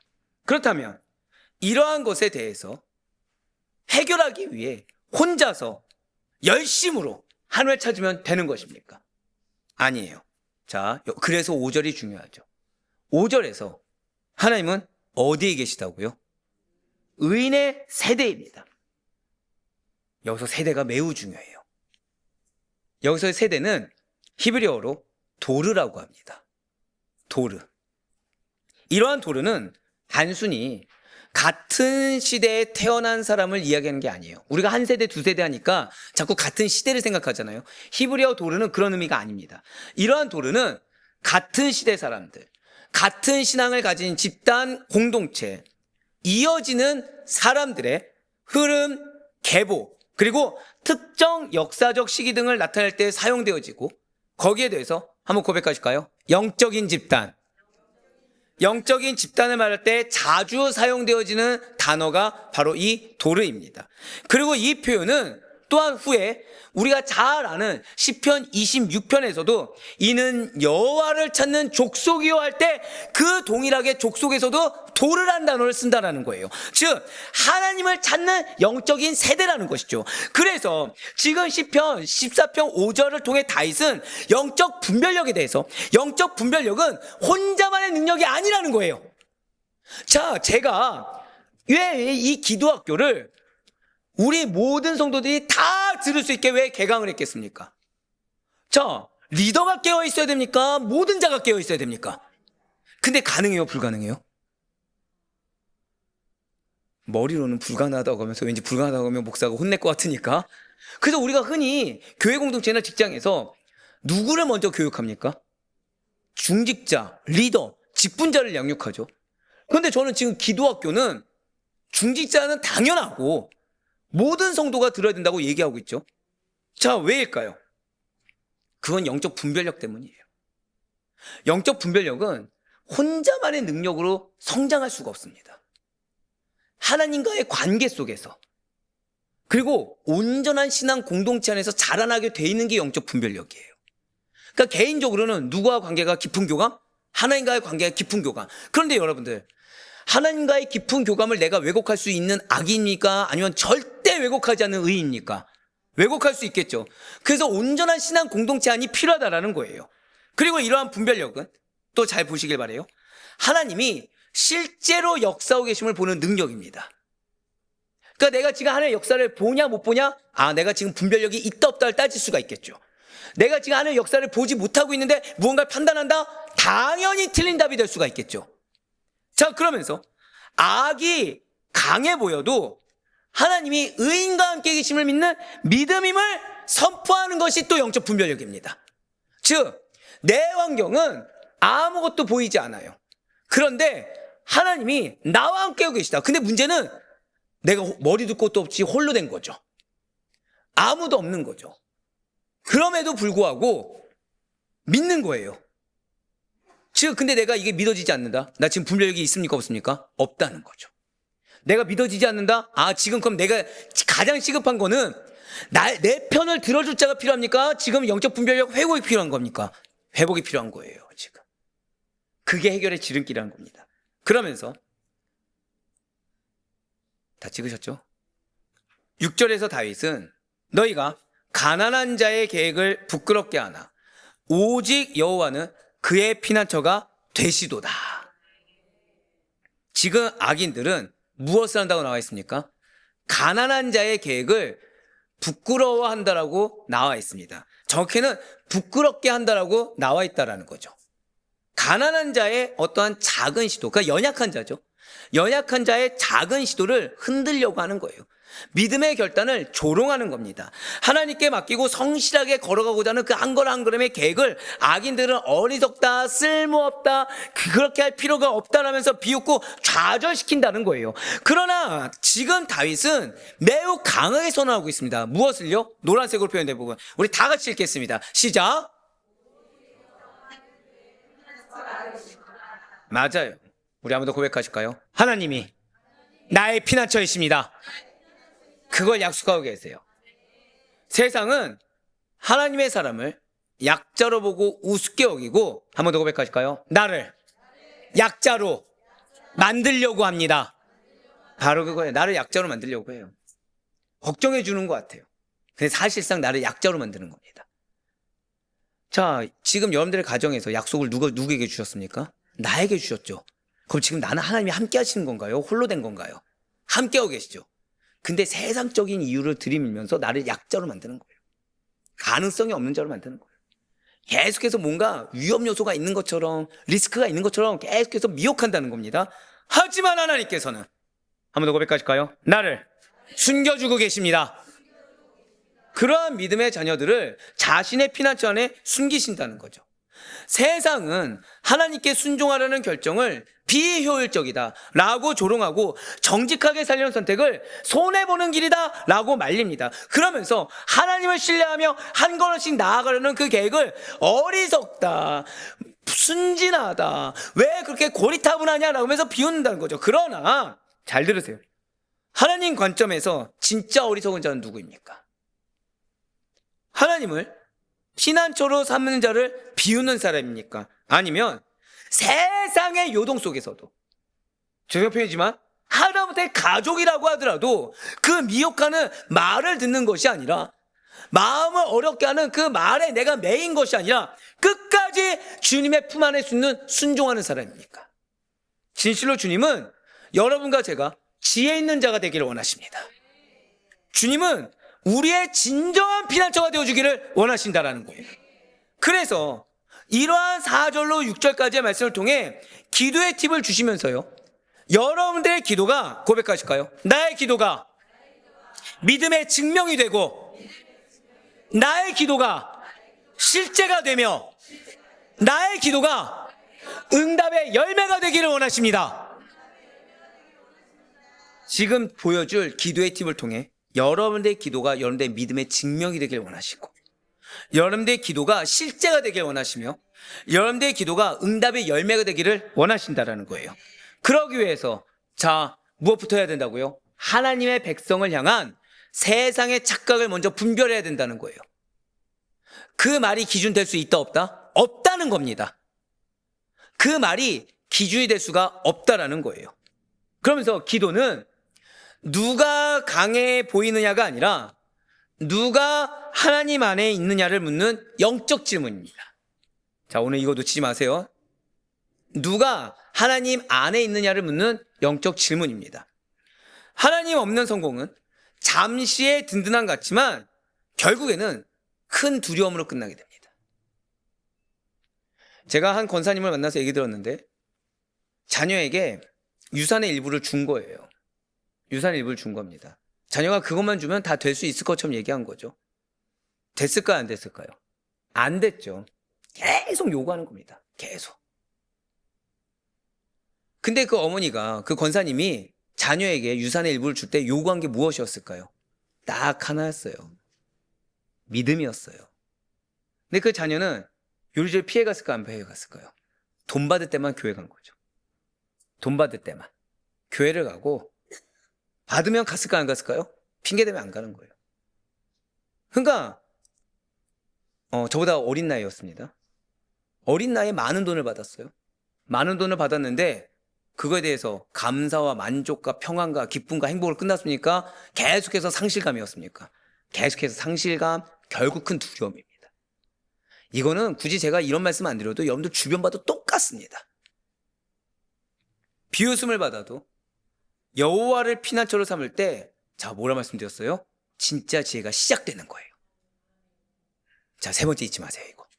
여러분들이 비웃음을 당하고 조롱을 당할 수 있어요. 근데 내가 피난처로 삼을 때 해결이 아니라 뭐가 시작된다고요? 진짜 지혜가 시작되는 거예요. 즉, 내가 바라보던 관점과 달라진 것을 발견하게 됩니다. 우리는 흔히 이걸 뭐라고 해요? 고백하실까요? 나의 믿음의 눈이 열려집니다. 바로 그거예요. 그러면서 이제 다윗은 소망을 고백하기 시작해요. 바로 시편 14편 7절 말씀 보도록 하시겠습니다. 이스라엘의 구원이 시온에서 나오기를 원하도다. 여호와께서 그의 백성을 포로된 곳에서 돌이키실 때 야곱이 즐거워하고 이스라엘이 기뻐하리로다. 아멘. 맞습니다. 이제 시편은 인간의 보편적인 타락과 하나님 없는 세상의 오만함을 고발하는 데서 멈추지 않고 있어요. 지금 마지막 7절 말씀은 갑자기 시온과 구원을 바라보면서 소망의 외침으로 끝을 맺고 있다는 거죠. 이러한 시온은 무엇을 뜻하냐? 예루살렘과 하나님의 임재하심과 구원의 중심을 상징하는 것입니다. 자, 그러면 예루살렘은 여러분과 관계가 있습니까? 없습니까? 뭘로 있죠? 하나님 임재 나왔잖아요. 예배요? 지금 알려드릴게요. 예루살렘은 하나님 백성의 중심을 상징합니다. 이 정도는 필기하세요.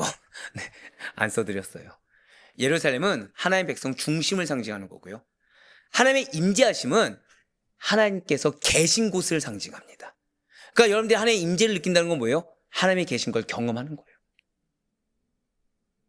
그리고 구원의 중심은 하나님께서 역사하시는 곳을 의미합니다. 그러니까 우리가 구원의 정체성을 회복해야 된다. 구원의 중요함과 감동을 회복해야 된다. 그것이 결국 뭐예요? 그것을 회복하는 곳에 뭐가 있다고요? 역사가 있는 겁니다. 그래서 정체성 회복이 중요한 거예요. 그래서 시온이라는 단어가 중요한 이유가 바로 그겁니다. 지금 시온이 무엇이라고요? 하나님의 백성의 중심을 상징하고 하나님의 계신 곳을 상징하며 하나님의 역사하신 곳을 의미합니다. 지금 다윗은 결국 무엇입니까? 하나님의 적극적이고도 능동적인 구원, 역사하심을 영원하며 그 구원의 결과는 하나님을 의지하는 백성들에게 있어 기쁨과 환희로 이어진다라고 노래하고 있는 것입니다. 그리고 이것은 두려움에 무엇을 해도 채워지지 않는 마치 불교용어로 아기와 같은 그런 삶을 사는 악인들의 운명과는 정반대일 것이라는 거죠. 그리고 이것이야말로 하나님이 없이도 괜찮다고 여겨지는 세상 속에서 구원은 시온에서 나온다 라는 고백을 붙들고 사는 것, 이게 바로 영적 분별력의 핵심입니다. 저는 쉽게 말씀드려요. 여러분들의 삶의 해결, 여러분들의 인생의 은혜, 그것은 시온에서 나온다라는 고백, 결국 누구에게 준 거예요? 하나님이 계신 곳, 하나님의 역사하시는 곳, 나의 중심. 결국 무엇이죠? 여러분들의 중심이 하나님이 되잖아요. 그럼 거기에 영적 분별력이 있게 되고 거기에서 우리는 하나님의 역사를 보게 되며 하나님이 계신 것을 경험하게 됩니다. 그래, 그런 자가 고백할 것이 무엇이겠습니까? 내 목표요? 내 계획이요? 내 생각이요? 아니요. 지금 만나주세요. 끝이에요. 나는 하나님만 만나면 외양간에 소가 없어도 양이 없어도 족합니다. 그 고백이 그래서 나올 수가 있는 겁니다. 지금 다윗은 하나님이 없다라고 외치는 이 무신론자들이 넘쳐나는 이 세상의 분위기 속에서도 하나님의 백성인 의인들은 결국 승리한다는 사실을 매우 힘차게 노래하고 있어요. 다윗은 어떤 인물입니까? 왕이에요, 왕. 그것도 어떤 왕입니까? 신정왕국 이스라엘의 하나님 대리 통치자입니다. 여러분은 어떤 분들이십니까?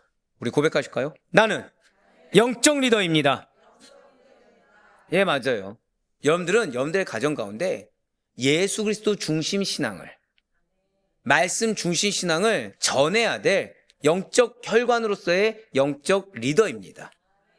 자, 신정 왕국 이스라엘의 하나님 대리 통치자인 다윗에게 있어서 지금 이러한 현실을 정확히 파악하는 일, 그래서 분별력을 갖추는 일이라는 것은 너무나도 중요했다는 거죠.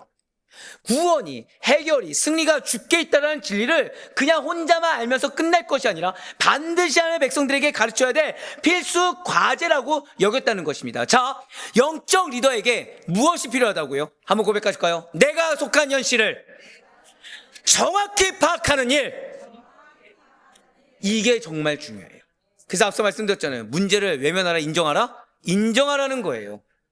그래서 여러분들이 우리 가정 가운데 실천적 무신론자가 있다는 것을 인정하기 싫지만 왜 인정하게 하겠습니까?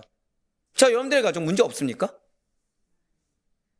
여러분들 가정 다 막 열심히 믿어서 막 사도바울 같은, 아니 그 정도 아니라고 하더라도 죄송하지만 막 영성 충만하고 말씀 충만하고 정말 가족 간에 화목이 이루어지고 모든 문제가 하나도 없이 기도하는 독종마다 해결되는 그런 은혜의 가족입니까? 아니죠. 우리 가족은 문제가 있어요. 근데 하나님 그 문제가 뭐라 말씀하셨어요? 실천적 무신론에서 시작한다. 그래서 지금 하나님 뭘 요구하셨죠? 영적 리더인, 고백하실까요? 내가 현실을 정확히 파악해야 하고, 그래서 내가 영적 분별력을 갖추어야만 합니다. 왜죠? 그래야 여러분들이 속해 있는 공동체에게 이러한 구원과 이러한 영적 승리의 진리를 전할 수가 있다는 거예요. 그리고 이게 여러분들의 사명입니다. 여러분들의 사명 뭐라고요? 영적 분별력을 갖추셔야 돼요. 그래서 그런 여러분들을 통해 구원이 무엇인지, 진짜 참된 복음이 무엇인지, 진짜 예수가 누구인지를 전해야 되는 겁니다. 그래서 여러분들은 죄송하지만 현실 파악하셔야 돼요. 미혹되어서도 안 되고 착각해서도 안 되고 문제를 정확하게 인식하는 가운데 물론 감사할 수는 있겠죠. 내 자녀가 전혀 반응이 없는데 아멘이라 한 단어가 감사할 수 있겠죠.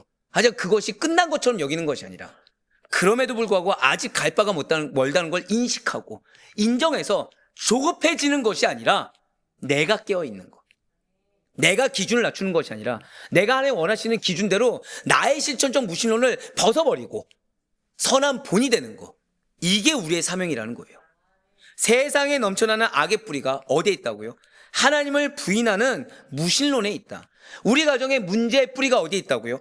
무신론에 있다는 것을 깨닫지 못하면 우리는 악을 대할 때, 문제를 대할 때 피상적인 대응만 할 수밖에 없습니다.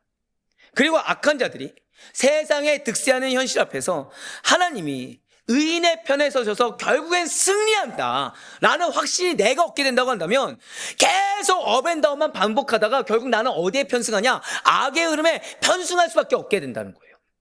여러분들 왜 그런 거 경험하시죠? 실족하신 적 있습니까? 없습니까? 마음 어려운 적 있습니까? 없습니까? 회복하신 적 있으세요? 없으세요? 회복했죠? 그 다음에 또 실족하십니까? 안 하십니까? 왜 그럴까요? 이거예요. 내가 확신이 없기 때문에. 이거예요.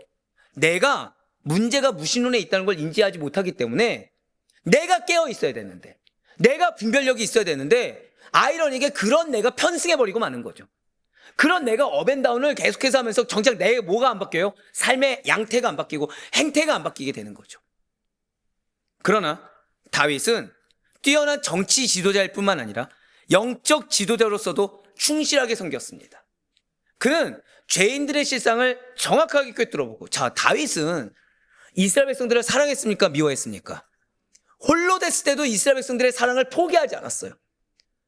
자기가 미친 척을 하나 있더라도 자기의 억울함을 위해서 이스라엘 백성들을 희생시킨 자가 아니라 자기가 십자가 진 자가 다윗이었습니다. 그런데 다윗은 무엇을 인정했다고요? 내 백성이 지금 실천적 무신론에 잠겨있다는 걸 인정했어요. 왜요? 그게 내 백성을 살릴 지름길인 걸 알았으니까. 그게 이스라엘의 문제를 해결할 지름길인 걸 알았기 때문에. 여러분들 사랑하시잖아요? 문제를 인정할 수 있어야 돼요. 사랑하면 문제가 무엇인지를 정확히 파악해야 되고 그 문제를 내 말로 해결할 것이 아니라, 한 번 더 고백하실까요? 내가 영적 분별력을 회복해야 합니다. 맞아요. 그래서 하나님 백성들에게 경각심을 줄 수 있었습니다. 그렇게 해서 이 세상 조류에 휩쓸리지 않고 내 사랑하는 백성들이 지금뿐만 아니라 내가 살아있을 때뿐만 아니라 그 이후에도 끝까지 이 선민의 길을 걸어갈 수 있도록 돕기 위해서 이 시편 14편을 쓰고 이 시편 14편을 언제요? 개인적으로? 아니요. 공적 예배 때마다 선포하고 사랑하게 했다라는 거예요. 왜죠? 왜 그래야 했죠? 고백하실까요? 포로된 것을 돌이키실 때가 반드시 옵니다. 이게 여러분들 향한 하나님의 위로의 말씀입니다. 이 포로된 것을 돌이키다, 이거는 히브리어로 매우 짧습니다. 쉐부트라고 해요. 길 것 같은데 짧죠? 쉐부트예요. 이 뜻은 포로 상태, 고난 상태, 억압된 상황을 의미합니다. 하지만 히브리어에서 이 표현은 더 넓은 의미로 사용되어져요. 지금 무엇이라고요? 상황을 회복하다, 고난을 끝내다, 축복을 회복하다. 할렐루야. 쉽게 말씀드릴까요? 여러분들의 가정과 삶의 문제를 정확하게 인지하고 고백할 수 있어야 됩니다. 실천적 무신론이라는 것을 지금 다른 게 문제가 아니라 내가 실천적 무신론에 빠져 있고 우리의 가족이 실천적 무신론에서 헤어나오지 못하는 것을 인정해야 돼요. 그걸 통해서 무엇이 회복된다? 영적 분별력이 회복됩니다. 그렇게 됐을 때 하나님께서는 무엇을 약속하셨죠? 포로된 것을 돌이키실 때가 올 것이다. 상황을 회복시켜 주신다는 거예요. 고난을 끝내게 하시겠다는 거예요. 축복을 회복시켜 주시겠다는 겁니다.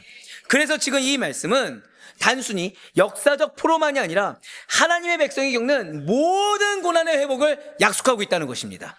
이렇게 다윗은 하나님이 시온에서 구원을 보내주셔서 고난 가운데 있는 그의 백성을 회복시켜 주실 것이며, 그때 하나님의 백성은 반드시 큰 기쁨을 누리게 된다라는 소망의 기도를 드릴 수가 있다는 것입니다. 그리고 이 시편 14편은 동일한 거의 같은 내용이 후에 53편에서도 반복돼요. 성경에서 반복은 왜라고요? 맞아요. 그만큼 이 시가 고대 이스라엘에서 그리고 오늘날 우리에게 매우 중요한 시였다는 증거가 됩니다. 성도에게 영적 분별력은 매우 중요해요. 성도에게 문제인식은 매우 중요합니다. 다윗의 이런 가르침은 당시 백성들만을 위한 것이 당연히 아니에요. 오늘날에도 하나님을 부인하는 자들이 세력을 얻는 우리 시대의 성도들에게, 그리고 나도 모르는 사이에 무신론자 같은 마음과 삶으로 살아가고 있는 오늘날의 성도들에게 하나님으로 말미암은 궁극적인 구원과 승리를 확신하게 하는, 그리하여 참된 지혜를 얻고 복이 있는 자리를 분별하게 하며 그래서 궁극적인 승리를 얻게 하는 매우 귀한 교훈이 된다라는 것입니다.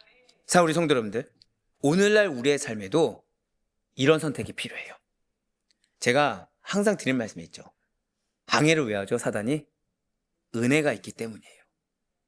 자, 방해가 있습니까, 없습니까? 있죠. 오늘 말씀은 잊지 마셔야 돼요. 내 머리가 아두나요? 다 기억 못하겠습니다? 그러면 최소한 두 가지는 기억하셔야 돼요. 실천적 무신론에 대한 문제를 어떻게 알아? 인식하고 인정하셔야 돼요. 문제 해결은 어디에 있다고요? 영적 분별력 회복에 있습니다. 기준을 낮추다 낮추지 말라? 절대 낮추지 마세요. 하나님 원하시는 수준에 맞추셔야 됩니다. 거기에 복이 있고 거기에 포로된 자가 돌아오게 되는 때가 임하게 됩니다. 하나님 없이도 잘 돌아가는 것처럼 보이는 시스템을 보며 내 마음이 흔들릴 때 우리는 어디를 바라봐야 합니까?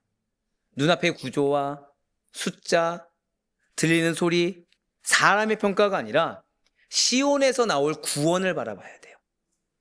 해결되지 않는 내 마음의 소욕, 내려놓지 못한 내 고집과 집착이 아니라 현실로 인한 내 마음과 어깨에 힘이 큰 압박이 아니라 아직 내 눈에 보이지 않는다고 하더라도 하나님께서 당신의 역사를 향해, 하나님께서 여러분들의 가정을 향해, 하나님께서 우리의 교회를 향해, 우리의 삶을 향해 여전히 일하고 계심을 바라보고 고백하실까요? 지금 내가 만나야 합니다.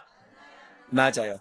하나님 없이도 괜찮아 보이는 시대일수록 구원은, 승리는 오직 여호와께로부터 온다라는 고백을 더 굳게 붙잡는 내가 되어야 되고, 그런 나를 통해 공동체 역시도 변화되어야 됩니다. 쓴소리 드릴까요? 내가 분별하지 못한데 내 가족이 누가 분별할 수 있겠습니까? 약속받고 부름받은 내가 복이 있는 자리에 서 있지 않는데 그런 나의 입술 통해 선포되는 누가 복이 있는 소리를 들을 수가 있겠습니까? 너무나도 중요한 우리예요. 너무나도 중요한 영적 리더인 우리입니다. 그래서 내가 분별해야 되고, 그래서 여러분들이 주시는 이 7절 동안 기도의 팁은 이러합니다. 구조가 아니라 무엇을 바라봐야 된다고요? 시온을 바라봐야 돼요. 시온이 생각 안 나면 난 지금 누굴 만나야 된다? 하나님을 만나야 돼요. 기도는 세상의 시스템이 아니라 시온에서 나올 구원을 바라보는, 한번 크게 고백하시겠습니다. 영적 시선 전환. 그러니까 여러분들이 기도하면, 자, 시야가 바뀐다 안 바뀐다? 바뀝니다. 생각이 바뀝니다. 내가 바라봐서 맞다고 생각했던 가치관이 바뀌는 게 정상입니다. 안 바뀌었어요. 그럼 나 지금 기도가 온전히 끝난 겁니까? 안 끝난 겁니까? 안 끝난 겁니다. 나는 그동안 읊어왔던 말을 다 했는데요. 시간을 채웠는데요. 아니요. 기도는 시간 채우기도 아니고 내가 생각했던 기도문을 다 읽는 것도 아니라 기도의 목표까지 도달할 수가 있어야 돼요. 하나님 없는 시스템 안에 묶여있는 것 같아도 하나님께서는 반드시 어떻게 하신다고요? 포로된 자기 백성을 반드시 회복시켜 주신다는 믿음의 회복이 기도입니다. 그래서 영적 분별력은 언제보다 누가에 집중할 때 생겨나요. 이러한 지금 시편 14편은 그래서 세상 어딘가에 있는 특별한 나쁜 사람들의 이야기가 아니라 예수 그리스도의 구원이 필요한, 하나님의 은혜가 필요한 모든 인류의 실제 상태를 보여주는 거울이 바로 시편 14편입니다. 예수님께서는 바로 이러한 하나님 없이도 괜찮아 보이는 세상 한가운데 오신 하나님의 참 지혜 그 자체세요. 사람들은 자기가 기준이 되어서 선과 악을 정리하죠. 하지만 예수님께서는 십자가에서 하나님의 공의와 당신의 사랑을 동시에 드러내 보이심으로 말미암아 참된 선의 기준을 다시 세워주셨습니다. 세상은 여전히 하나님 없이도 된다라고 말을 하지만 십자가는 하나님 없이 되어가는 모든 역사의 종착지가 얼마나 비참한지를 보여줍니다. 여러분들, 내가 십자가 질 때마다 힘든 이유가 바로 이거예요. 십자가의 역할이 무엇이라고요? 하나님 없이 되는 것이 얼마나 비참한지를 보여주는 것이 십자가니까 무겁고 괴롭고 때로는 내가 그 십자가 지는 삶이 너무 비참하고 내가 외롭고 상실감을 느끼는 게 당연하다는 겁니다. 하지만 동시에 부활은 시온에서 나올 구원의 실체가 예수 그리스도 안에서 우리 고백하실까요? 이미 회복은 시작되었습니다. 바로 그런 선포예요. 진실로 예수님께서는 땅의 소금, 세상의 빛으로 여러분과 저를 불러주셨어요. 어리석은 자로 부르신 것이 아니에요. 여러분들은 소금이고 빛입니다. 빛과 소금의 사명이 있는 우리들에게 이렇게 하나님 없어 보이는 세상 가정에서도 분별력을 너는 잃어서는 안 된다. 한번 더 고백하실까요? 나는 분별력을 절대 잃지 말아야 합니다. 그러한 삶을 원하시고 계세요. 자, 예수님의 제자들은 어디서 살았습니까? 로마 제국 아래 살았죠. 분명히 예수님의 제자들은 로마 제국이라는 매우 강력한 시스템 안에서 살고 있었지만 구원의 구원, 회복의 근원은 제국이 아니라 시온, 곧 예수 그리스도에 있음을 결코 잊지 않고 믿었습니다. 그리고 이것은 오늘날 우리들도 마찬가지예요. 정치와 경제, 문화와 기술의 구조 속에서 살아도 그 어떤 것도 우리의 최종 구원이 될 수가 없습니다. 그래서 시편 14편을 예수님 안에서 우리가 읽을 때 우리는 세상 속에서 살아가지만 세상에 속하지 않는 분별력의 길을 배우고 걸어갈 수 있게 되고 성장하게 되며 한 번 더 고백하실까요? 나는 영향력이 있습니다. 바로 영적인 선행 영역을 끼치게 될 것을 믿으시길 바라요. 그렇게 중요한 삶을 가진 여러분과 저에게 주어지는 마지막 기도의 팁이 바로 이러합니다. 세상 속에서 무엇을 지키라? 분별력을 지키고 무엇을 계속 배워나가라? 분별력을 배워나가셔야 돼요. 예수님은 하나님 없는 지혜를 뒤집고 십자가와 부활로 참된 지혜를 보여주셨습니다. 무엇으로 보여주셨어요? 십자가와 부활입니다. 그래서 기도는 내 안에 하나님 없는 사고방식을 가장 먼저 해체하는 작업입니다. 이거예요. 이게 키입니다. 이게. 나를 누가 제일 잘 알죠? 하나님이시고 그 다음으로 누가 제일 잘 압니까? 내가 잘 알죠. 내 고집이 무엇인지 내가 제일 잘 압니다. 내 집착이 무엇인지 내가 제일 잘 압니다. 그거 먼저 해체하는 거예요. 자, 인정하라를 넘어서서 이제 뭐 하라고요? 인정한 다음에 해체해야 됩니다. 인정하고 저처럼 마음 한켠에 숨겨두는 것이 아니라 그래서 그 상황이 터졌을 때 툭 튀어나오는 것이 아니라 그래서 제가 뭐에서부터 은혜가 흘러나와야 된다고요? 얼굴에서부터 은혜가 흘러나와야 된다고 그랬죠. 얼굴에서 은혜가 흘러나오지 않는 이유가 뭔지 아십니까? 하나님이 이걸 건드렸으니까. 숨겨둔 거. 이거 내놓으라고 하니까. 그거 내놓아야 평안이 임하고 그거 내놓아야 얼굴에서부터 은혜가 흘러나올 수가 있는 것입니다. 세상 속에 살면서 시온에서 나올 구원을 붙드는 삶이 참된 제자의 길인 것입니다. 자, 우리 성도 여러분들. 그래서 시편 14편은 우리 시대를 향해서 이렇게 말하는 것과 같아요. 하나님이 없이도 잘 돌아간 것처럼 보이는 그 자리에서 세상 속에서도 하나님을 찾는 자가 있는지 주께서 하늘에서 굽어보고 계신다는 거예요. 그래서 하나님 없이도 괜찮아 보이는 자리에서 하나님을 더 깊이 찾는 기도자. 응답을 찾는 자가 아니라 누굴 찾는다고요? 하나님을 찾는 자. 해결을 찾는 자가 아니라 어떤 자? 하나님을 찾는 자. 그 자를 찾으신다는 거예요. 오늘날 우리들의 현실은 때로는 신앙을 부끄럽게 만들고 하나님을 신뢰하는 선택을 어리석어 보이게 만들기도 합니다. 그러나 반드시 잊지 마시기 바라요.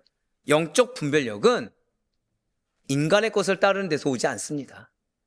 영적 분별력은 대세를 따르는 데서 나오지도 않아요. 영적 분별력은 말과 생각 몇 마디에서 나오는 것도 결코 아닙니다. 나의 나름의 합리적이고 타당한 핑계에서 나오지도 않습니다. 지금 하나님께서 계속 말씀하셨잖아요. 자, 여러분들 여호수아 때 분배 말씀 기억하고 계시죠? 동일한 가나안 환경이었어요. 동일한 광야의 환경이고 동일한 말씀이고 동일한 만나였습니다. 근데 분배가 같았습니까? 달랐습니까? 달랐죠. 무슨 차이죠? 순종의 차이였어요. 순종의 차이였습니다.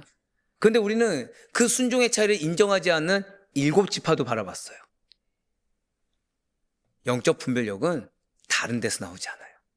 하늘을 우러러 하나님 이 시대 한가운데서 주님을 찾는 자가 내가 되게 하시고 주님의 모든 말씀에 아멘으로 하답하는 자가 내게 되게 하여 주시옵소서. 그 부르는 자리에서 시작되는 거예요. 하나님 없이도 괜찮아 보이는 자리에서 오히려 그럴수록 하나님 왜입니까가 아니라 하나님 언제까지입니까가 아니라 그저 하나님을 더 만나길 원하는 자, 그저 하나님을 더 절실히 붙드는 사람이 진짜 지혜자요. 그런 자가 영적 분별력을 허락받고 영적 분별력을 성장시키시사 은혜가 어디 있는지를 알게 하는 것입니다. 그러니 다른 어느 때보다도 이번 한 주간만큼은 반드시 이 시편 14편을 기도문으로 바꿔서 기도하시길 바라요. 지금 하나님은 대놓고 말씀드릴까요? 여러분들 주신 약속을 성취하길 원하시는 거예요. 근데 그 약속을 한 가지도 아니고 두 가지 약속이 되든 세 가지가 되든 성취하길 원하시는 겁니다. 근데 문제는 누가 인정하지 않고 있다? 내가 인정하지 않고 가지 말라고 하는 실천적 무신론자로 내가 계속 가고 있는 겁니다. 근데 문제는 내가 계속 가고 있으면서 나는 신앙의 길이라고 하나의 뜻이라고 내가 분별했다고 착각하고 있다는 거예요. 그러니 지금 하나님은 역사하고 싶어도 시온을 주고 싶어도 못 주는 겁니다. 왜요? 하나님은 내 안에 고집을 알고 있거든요. 하나님은 내 안에 집착을 알고 있거든요. 그래서 은연중에 내가 지금 토라져 있고 삐져 있고 속상해하고 있고 내가 이거에 대해서 염려하고 있는 것을 얼굴로 드러냅니까 안 드러냅니까? 하나님 앞에 얼굴로 드러내 보이고 있는 거죠. 하나님이 알아주길 원하는 겁니다. 하나님 나를 위로해 주길 원하는 거예요. 하나님이 제발 나에게 더 뭐라 하지 않고 하나님이 나를 위로하사 좀 응답이란 걸 주길 원하시고 내 자리를 보조해 주기를 원하신다는 거죠. 원하고 있다는 거죠. 그런데 지금 하나님은 그것이 오히려 은혜를 방해하고 있다는 거예요.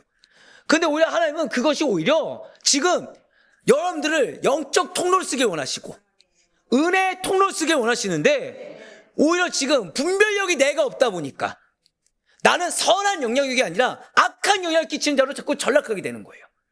죄송한 말씀이지만 우리의 가정은 문제가 있을 수 있습니다. 그래서 나를 보내신 거고 그래서 나를 하여금 깨닫게 하신 거예요.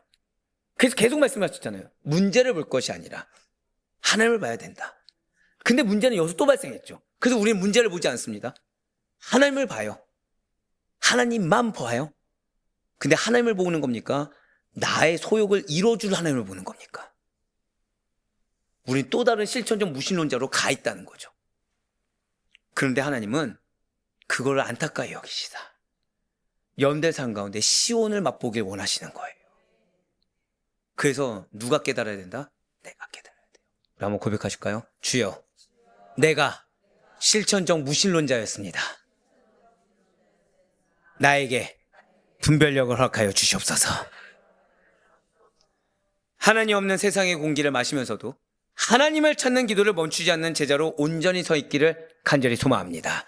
그러니 바라고 꺼냈기는 하나님께서 하늘에서 찾으시는 그 한 사람, 하나님을 찾는 자가 바로 내가 되시는 가운데 그런 영적 분별력을 회복하고 또한 성장시킨 여러분들 통해 허락하신 영혼과 여러분들이 속해 있는 그 모든 공동체에 온전한 회복의 은혜가 그대로 임할 수 있기를 주님의 이름으로 간절히 축원합니다.